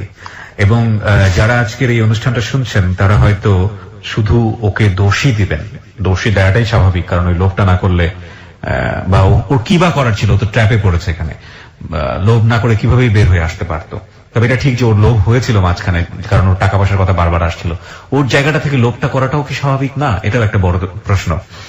কিন্তু একজন রোগী, একজন রোগাক্রান্ত মানুষ, একজন দুস্থ মানুষ যার শরীর দেখে বোঝা যায় যে শরীরে রোগ বাসা বেঁধেছে, এই মানুষটা কি বাসের মধ্যে ছোট্ট একটা জায়গা পেত না? একটা ওই যে টানেল যেটা থাকে মাঝখানে হেঁটে গিয়ে দুপাশে বসতে হয়, টানেলের কোন একটা জায়গায় তাকে কি বসিয়ে নেওয়া যেত না? করেন না দুটো কারণে। একটা হচ্ছে বাসের সিটে যারা বসে থাকেন তারা স্বস্তি বোধ করেন না, তাদের আসলে অনেক আরামের প্রয়োজন, এবং তারা আরামে বসে থাকতে গিয়ে এই ধরনের মানুষজন দেখে যদি বিরক্ত হয়, কারণ তারা মনে করে এরা হিরোইন খায়, এদের জীবনটা এরা নিজেরা নষ্ট করছে, সুতরাং এদের শাস্তি হিসেবে আমাদের এদের সাথে খারাপ ব্যবহার করা উচিত। একটা শব্দ তো আমাদের সমাজে প্রচলিত আছে হিরোইনচি, এবং হিরোইনচি বললে আসলে কিছু বলতে হয় না, আগে পিছিয়ে কিছু বলতে হয় না, ও খারাপ, ও শাস্তি প্রয়োজন। ওই সিটে বসা মানুষগুলো যখন খারাপ চোখে দেখেন তখন হেল্পার, সেও তো এই শ্রেণীরই মানুষ, এদের মতোই খেটে খাওয়া মানুষ, সেও বাধ্য হয় খারাপ আচরণ করার জন্য। যারা আজকের এই অনুষ্ঠানটা শুনছেন, রেডিওর শ্রোতা যারা আছেন, আমি বিশ্বাস করি তাদের মধ্যে অনেকেই এরকম আছেন। এই অনুষ্ঠানটা শুনে উহুহা করবেন, সকালবেলা আবার যাতাই হয়ে যাবেন, কিন্তু আমি এটা বিশ্বাস করতে চাই এই অনুষ্ঠানটা আজকের পরে হয়তো অনেক কি পাল্টাবে। ভাই, খুব ক্ষুদ্র জীবন, মানে অল্প কিছু সময় নিয়ে দুনিয়াতে এসেছি, হ্যাঁ, এবং আজকে আছি, কালকে নাও থাকতে পারি। আপনি এখন শুনছেন, হয়তো কালকের রাতে হয়তো আপনার সুযোগ নাও হতে পারে। অনেক মানুষ মারা যাবে আজকের রাতে, হয়তো কালকের মধ্যে আপনিও তাদের পথে হয়তো বা চলে যেতে পারেন। মানে এই ক্ষুদ্র জীবনে এত আরাম আয়েশ, এত বেশি লালসা, এত বেশি লিপ্সা, এত বেশি জিঘাংসা, লাভটা কি? চলেই তো যেতে হবে। তাহলে কিছুদিন অন্তত মিলেমিশে এইরকম দুস্থ মানুষ যারা, এদের পাশে একটু দাঁড়ান না, দেখেন না, মানে মানব জীবনে শান্তিটা আসলে কোন জায়গাটা একটু খুঁজে দেখেন না প্লিজ। মানে সুযোগ দিন। আপনি যে জায়গায় বসে আছেন বা যেভাবে লাইফ লিড করছেন, কালকে সেটা আপনার নাও থাকতে পারে, এটুকু তো বিলিভ করেন। হ্যাঁ, আচ্ছা, তো আপনি 11 দিন হেঁটে হেঁটে আপনি সিলেট থেকে আপনি ঢাকা আসলেন, এইরকম একটা মানুষ। স্যান্ডেলটা আমার সামনে দেখছেন না, ওই একটা স্যান্ডেল পা তারা ফুটে হয়ে গেছে, পরে কিনে লেছে গাউ ছিঁড়ে দিয়ে 100 টাকা দিয়ে। খাওয়ানোর কোনো চিন্তা করা লাগবে না। সিলেটের মানুষ আল্লাহ অনেক ভালো মানুষ। ওরা রাস্তার মধ্যে বইয়ে রয়েছি, এই জিজ্ঞাসা কি বাবা তোমার এবিল লাগতেছে, কা মাথা না কা এদের লাগছে, এসে মাথা ধুলাম, কথা কইতাম, বরিশালের ভাষা কথা মনে ডাকাত ঢুকে মনে করে মাইন মেরে দেবে, এরকম বউয়া বান ধরলাম, কথা কইতাম না, খাওয়ানোর কথা করলাম, মাথা ধুলাতাম। কতটা বাড়িতে নিয়ে ভাত খাওয়াইতে হবে, বিশ্বাস করেন ভাই, ওরা মনে করেন নিজে আপন লোকের মতন আমার দেখছে। কতটা বাড়িতে যাও, 10 টাকা 20 টাকা দিয়ে দিতে, তুমি যাও, আর খালি আল্লাহ দ্বারা ফরিয়াদ করতাম, আল্লাহ আমি তো কইতে পারি না, তুমি আমার মানুষ দেখাই দাও। মাদ্রাসার পোলাপানরা আমার খাওয়ান কিনে দিয়ে গেছে। আল্লাহর বিশেষ একটা রহমত আমি সিলেট পর্যন্ত পাইছি। যখন ঢাকা শহরে ঢুকলাম, যার দ্বারা আত্মা থেকে কয় কোনটা খাও, বাবা খাও না হিরোইন খাও। আজকে পার্কে বয়ে রয়েছি, আপনারা আমাকে সময় আমি তাড়াতাড়ি ওদিকে বসেছি, তাড়াতাড়ি যাইতে হবে। কটা বয়স ভালো মোটামুটি স্টুডেন্ট পোলাপান, মামা আমার একটু দিতে পারো, আমি একটু খাবো। তখন আমার খুব খারাপ লাগছে, আল্লাহ আমি কোন ধরে তোমার লইয়ে যাও, আমার আর থাকতে পেয়ে না। প্রিয় শ্রোতা, আমরা আরেকটা বিরতি নেব, মাত্র 5 মিনিটের বিরতি। 5 মিনিট পরে আমরা আবারও ফিরে আসবো ক্লোজ আপ প্রেজেন্স হ্যালো 8920-তে। আজকে ফারুক দুস্থ একজন মানুষ, সে এসছে আমাদের হ্যালো 8920-তে, আমাদের হ্যালো 8920 পরিবারের কাছে তার জীবনের গল্পটা বলার জন্য, আর 10 জন মানুষকে সচেতন করবার জন্য যে আপনিও যে কোনো সময় ভিকটিম হয়ে যেতে পারেন, সচেতন থাকুন।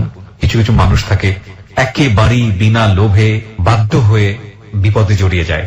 আমাদের আজকের অতিথি তাই, যদি ওর কথাগুলো আমরা আগাগোড়া বিশ্বাস করি, এবং বিশ্বাস না করে উপায় নেই, কারণ ওর জীবনের যে সারল্য, যে বলাটা, প্রত্যেকটা জিনিস এত পুঙ্খানুপুঙ্খভাবে ও বলছে, তাতে বিশ্বাস না করে উপায় নেই।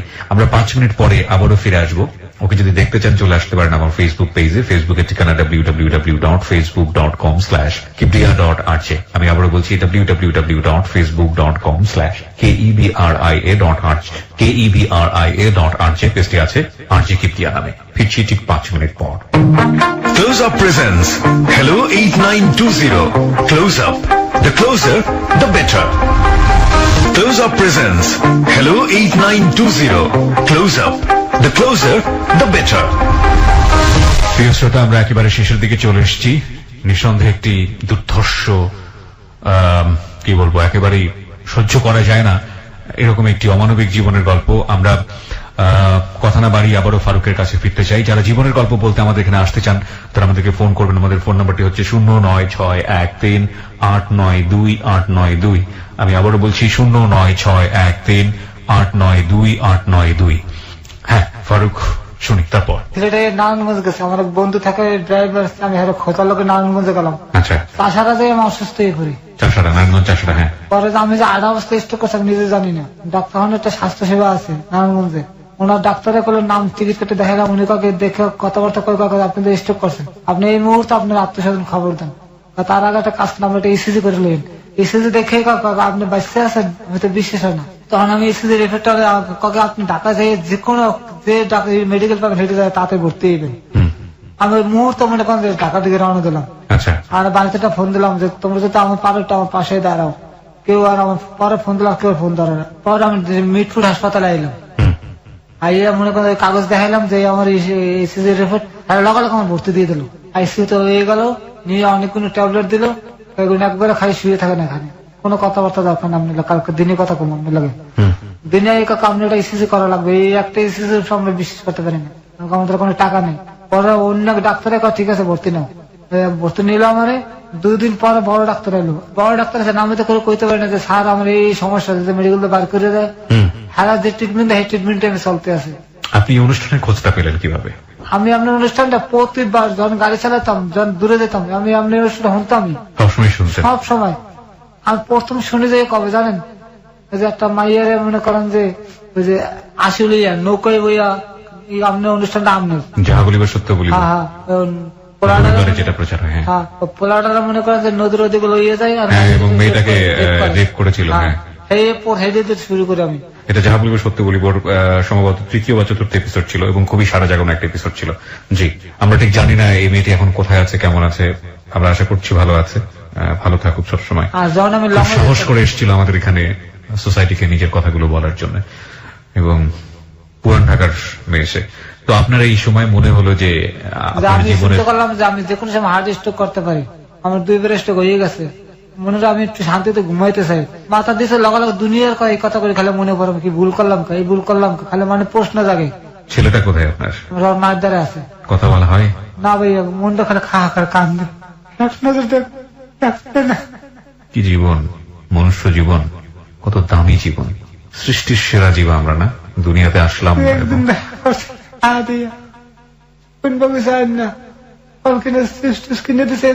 দেয়নি ওই ঈদের আগে।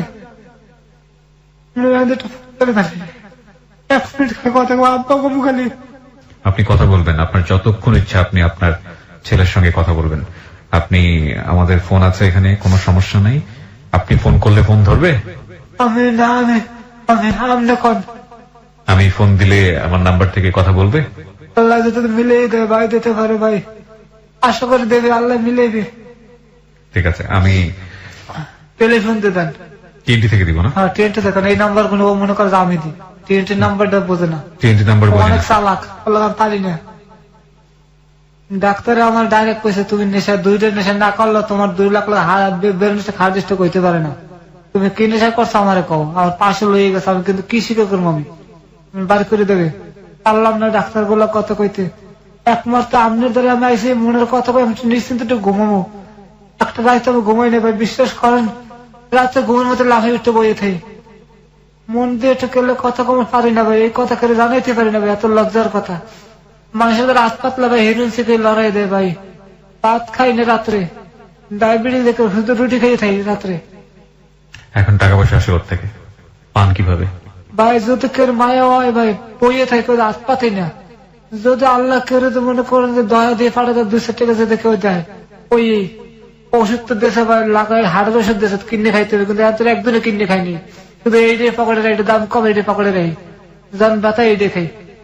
আচ্ছা, শুধু এইটাই খাইতে খাচ্ছিলেন এটা ব্রেকের সময়, আমি সেজন্য জিজ্ঞেস করছিলাম আপনাকে। হ্যাঁ, কি ওষুধ এটা? ওটা কিসের জন্য? হার্টের লোকে, হার্টের জন্য। কোসে একদিন লিখে দিয়েছে আমার, একদিনে মিস করা যাবে না, কাগজপত্র আছে, আপনি তো দেখেন, কিন্তু খাইতে পারেন না। একদিনে কিনে আমি খাইনি, একটা ওষুধ কিনে খাইনি। আপনার তো কোনো ফোন নাম্বারও নাই যোগাযোগ? না ভাই, আমার কোনো কিছু না, মোবাইল তো লইয়ে গেছে। কি করবেন আপনি? কোথায় যেন ঘুমান? মাঝে মাঝে স্টেডিয়ামে ঘুমাই ভাই, জানি না ভাই, আটটা যখন দেখে দুর্বল লাগে তখন শুয়ে পড়েন। শুয়ে পড়ে লুঙ্গি আছে আমার দ্বারা, লুঙ্গি করতে পারেন। পার্কে যাই। কোন পার্কে? রমনা পার্কে? রমনা পার্কে যাই, গিয়ে যাই মনে করেন এই সময় একবার মনে গোসল করে রোদে খাড়াই থাকে। কোথায়? ওটা পুকুর টুকুর আছে ওখানে? রমনা পার্কে একটা পুষ্কুনি আছে। তো হয় না আপনার পানিতে, তো আপনার শরীরের অবস্থা খুবই খারাপ, যে কোনো মুহূর্তে ডুবে হয়ে যেতে পারেন না? মানে পায়ে মানে আপুর দিয়ে মনে করেন সাবান টাবান নাইকা কিছু ধরে একটা ডুব দিয়ে মনে করেন সাবান টাবান সারা আবার বুটে খাড়াই থাকে, গায়ে কাপড় চোপড় শুকিয়ে যায়। গায়ে কাপড় চোপড় শুকান? হ্যাঁ, খুলতে পারি না তো, শার্ট খুললে তার পড়তে পারবো না। মানে শার্ট খুলে পড়তে পারবেন না মানে আপনার নখ দিয়ে তো সেই শক্তিটা পান না নাকি? এই হাত তো মনে করেন যে সোজা না, যে শার্টটা লই বাম হাত তো পুরোপুরি আপনার একদম কন্ট্রোললেস। গরম পানি যা তেল মালিশ করলে নাকি ভালো হয়, সবাই একই কথা, মালিশ করেন, মালিশ কম না করুন। একাই তো মনে করেন 2টা ডালা দেওয়া যায়, 3 নম্বর ডালা দিলে মনে করেন দুর্বল লাগে। বাথরুম টাথরুম টয়লেট টয়লেট করলে সবাই ডাইনেতে, বাথরুম হলে কোনো কষ্ট হয় না ভাই। আর 4 দিন 5 দিন পর একদিন বাথরুম হয়। খাওয়াই তো নাই পেটের মধ্যে। খাওয়ান না ভাই, ভাত কবে খাই জানি না, 20 বার ভাত খাই, চার খাইনি। ডায়াবেটিসের ভয়ে ভাত খাই না, খালি রুটি খেয়ে থাকি। ডায়াবেটিস আছে? আমার 3 নম্বর স্ট্রোকটা ডায়াবেটিসের লোকে। কিছু বলতে চান আমাদের লিসনারদেরকে? হ্যাঁ বলেন। ভাই আল্লাহ আপনাকে যতটুকু দারুণ ক্ষমতা দিচ্ছে ওই ক্ষমতা অনুসারে আপনারা ভাই চলাফেরা করেন, কোন মেডিসিন দিয়ে আপনারা চলাফেরা করেন না ভাই, আমার মতন পঙ্গু হইন না ভাই। আল্লাহ আমার দিয়ে আপনাকে একটু শিক্ষা দেওয়ার সুযোগ হয়েছে ভাই, আপনারা আমার দেখেন ভাই, যতটুকু আল্লাহর দারুণ ক্ষমতা আছে অতটা দিয়ে আপনারা চলাফেরা করেন ভাই। মেডিসিনের ভিতরে কেউ যাইন না ভাই, পঙ্গু হয়ে যাবেন ভাই, আর আল্লাহর দিকে ভাই ঠিক করেন ভাই। He is really genuine man from my heart, I believe him. Believe এটা আমার একেবারে ব্যক্তিগত ব্যাপার, আপনার জায়গা থেকে আপনার মতো করে। ওকে যখন ফ্লোর দিলাম, ও জেনুইনলি আপনাদের কাছে সাহায্য চাওয়ার জন্য আসে নাই, ও শুধু বলতে এসছে সচেতন হন, আমরাও আপনাদের কাছে সাহায্য চাবো না। এবং মানে আমি টোটালি স্পিচলেস যে একটা মানুষের জীবন কিভাবে স্পয়েল করে দিতে পারে এই medicine. One medicine is enough, একটা ভুল ওষুধ এনাফ। আচ্ছা, আপনি কি আমাদের লিসনার যারা আছে তাদের কাছে কি হাত পাততে চান, তাদেরকে কিছু সাহায্যের জন্য বলতে চান?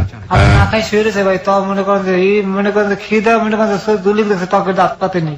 প্রিয় শ্রোতা, ও হাত পাতেনি, কিন্তু আমাদের মানবিকতার একটা জায়গা আছে। এই মানবিকতার জায়গা থেকে হয়তো অনেকেই ওকে সাহায্য করতে চাইবেন। যারা ওকে সাহায্য করতে চান, আমাদের যে হেলো 8920 বিকাশ নাম্বার আছে, যেহেতু ওর কোনো সেল নাম্বার নেই, আমি চাইলে ওর সঙ্গে সরাসরি কথা বলার জন্য একটা ব্যবস্থা করে দিতাম। সেই নাম্বারে ওর সঙ্গে আপনারা যোগাযোগ করতে পারেন। এছাড়া আমাদের অনুষ্ঠানের যে দুটো নাম্বার আছে, সেই দুটো নাম্বারে আপনারা সাহায্য পাঠাতে পারেন, যদি আপনি মনে করেন আপনার জায়গাটা থেকে ওকে কিছু হেল্প করা দরকার। আমি নাম্বার দুটো আপনাদেরকে বলে দিচ্ছি। এটা পার্সোনাল নাম্বার হেলো 8920, এটা এজেন্ট নাম্বার নয়। আপনারা যারা সাহায্য পাঠাতে চান এই দুটো নাম্বারে পাঠাতে পারেন। 01782510515। আমি আবারও বলছি 01782510515। আরো একটি নাম্বার রয়েছে 01743075722। আমি আবারও বলছি 01743075722। এই নাম্বারে চাইলে আপনারা যদি মনে করেন ওর চিকিৎসার জন্য কিংবা ওর জন্য কিছু করা উচিত, আপনাদের ব্যক্তিগত জায়গা থেকে আপনারা চাইলে এই দুটো নাম্বারে বিকাশ করে ওর জন্য সাহায্য পাঠাতে পারেন। আর একটি বিষয় বলতে চাই প্রিয় শ্রোতা, এই দুটো নাম্বারে নাম্বার দেওয়ার পরে আপনারা কন্টিনিউয়াসলি অনেকেই এখানে ফোন করেন। এই নাম্বার দুটো সব সময় রেসপন্স করা সম্ভব হয় না, অনেক সময় বন্ধ রাখতে হয়, এতগুলো ফোনের সঙ্গে কথা বলা সম্ভব নয়। এই দুটো শুধুমাত্রই বিকাশ নাম্বারের ক্ষেত্রে ব্যবহার করা হয়। সুতরাং আপনি ফোন বন্ধ পেলে বা আরো কনফার্ম হতে চাইলে আপনি যেটা করবেন, কোনো সাহায্য পাঠালে একটা টেক্সট পাঠিয়ে রাখবেন যে আমরা টাকাটা পেয়েছি কিনা, আমরা ফিরতি টেক্সট আপনাকে জানিয়ে দেবো যে আপনার অর্থ পাওয়া গিয়েছে। সুতরাং বন্ধ থাকলে কিংবা কোনোভাবেই আপনার ফোন রেসপন্স না করলে এখানে হতাশ হওয়ার কোনো কারণ নেই। শুধু একটা কথাই বলতে চাই শেষে এসে, মনুষ্য জীবন খুবই স্বল্প সময়ের জীবন, খুবই অল্প সময়ের জন্য আমরা দুনিয়াতে এসেছি। সবাই মিলে আমরা ভালো থাকতে চাই, একই সমাজে বসবাস করি। একজন মানুষ দুস্থ থাকলে তার দিকে যদি হাত বাড়িয়ে দিতে না পারি, কেমন মানুষ আমরা, কোন বিবেক নিয়ে আমরা বসবাস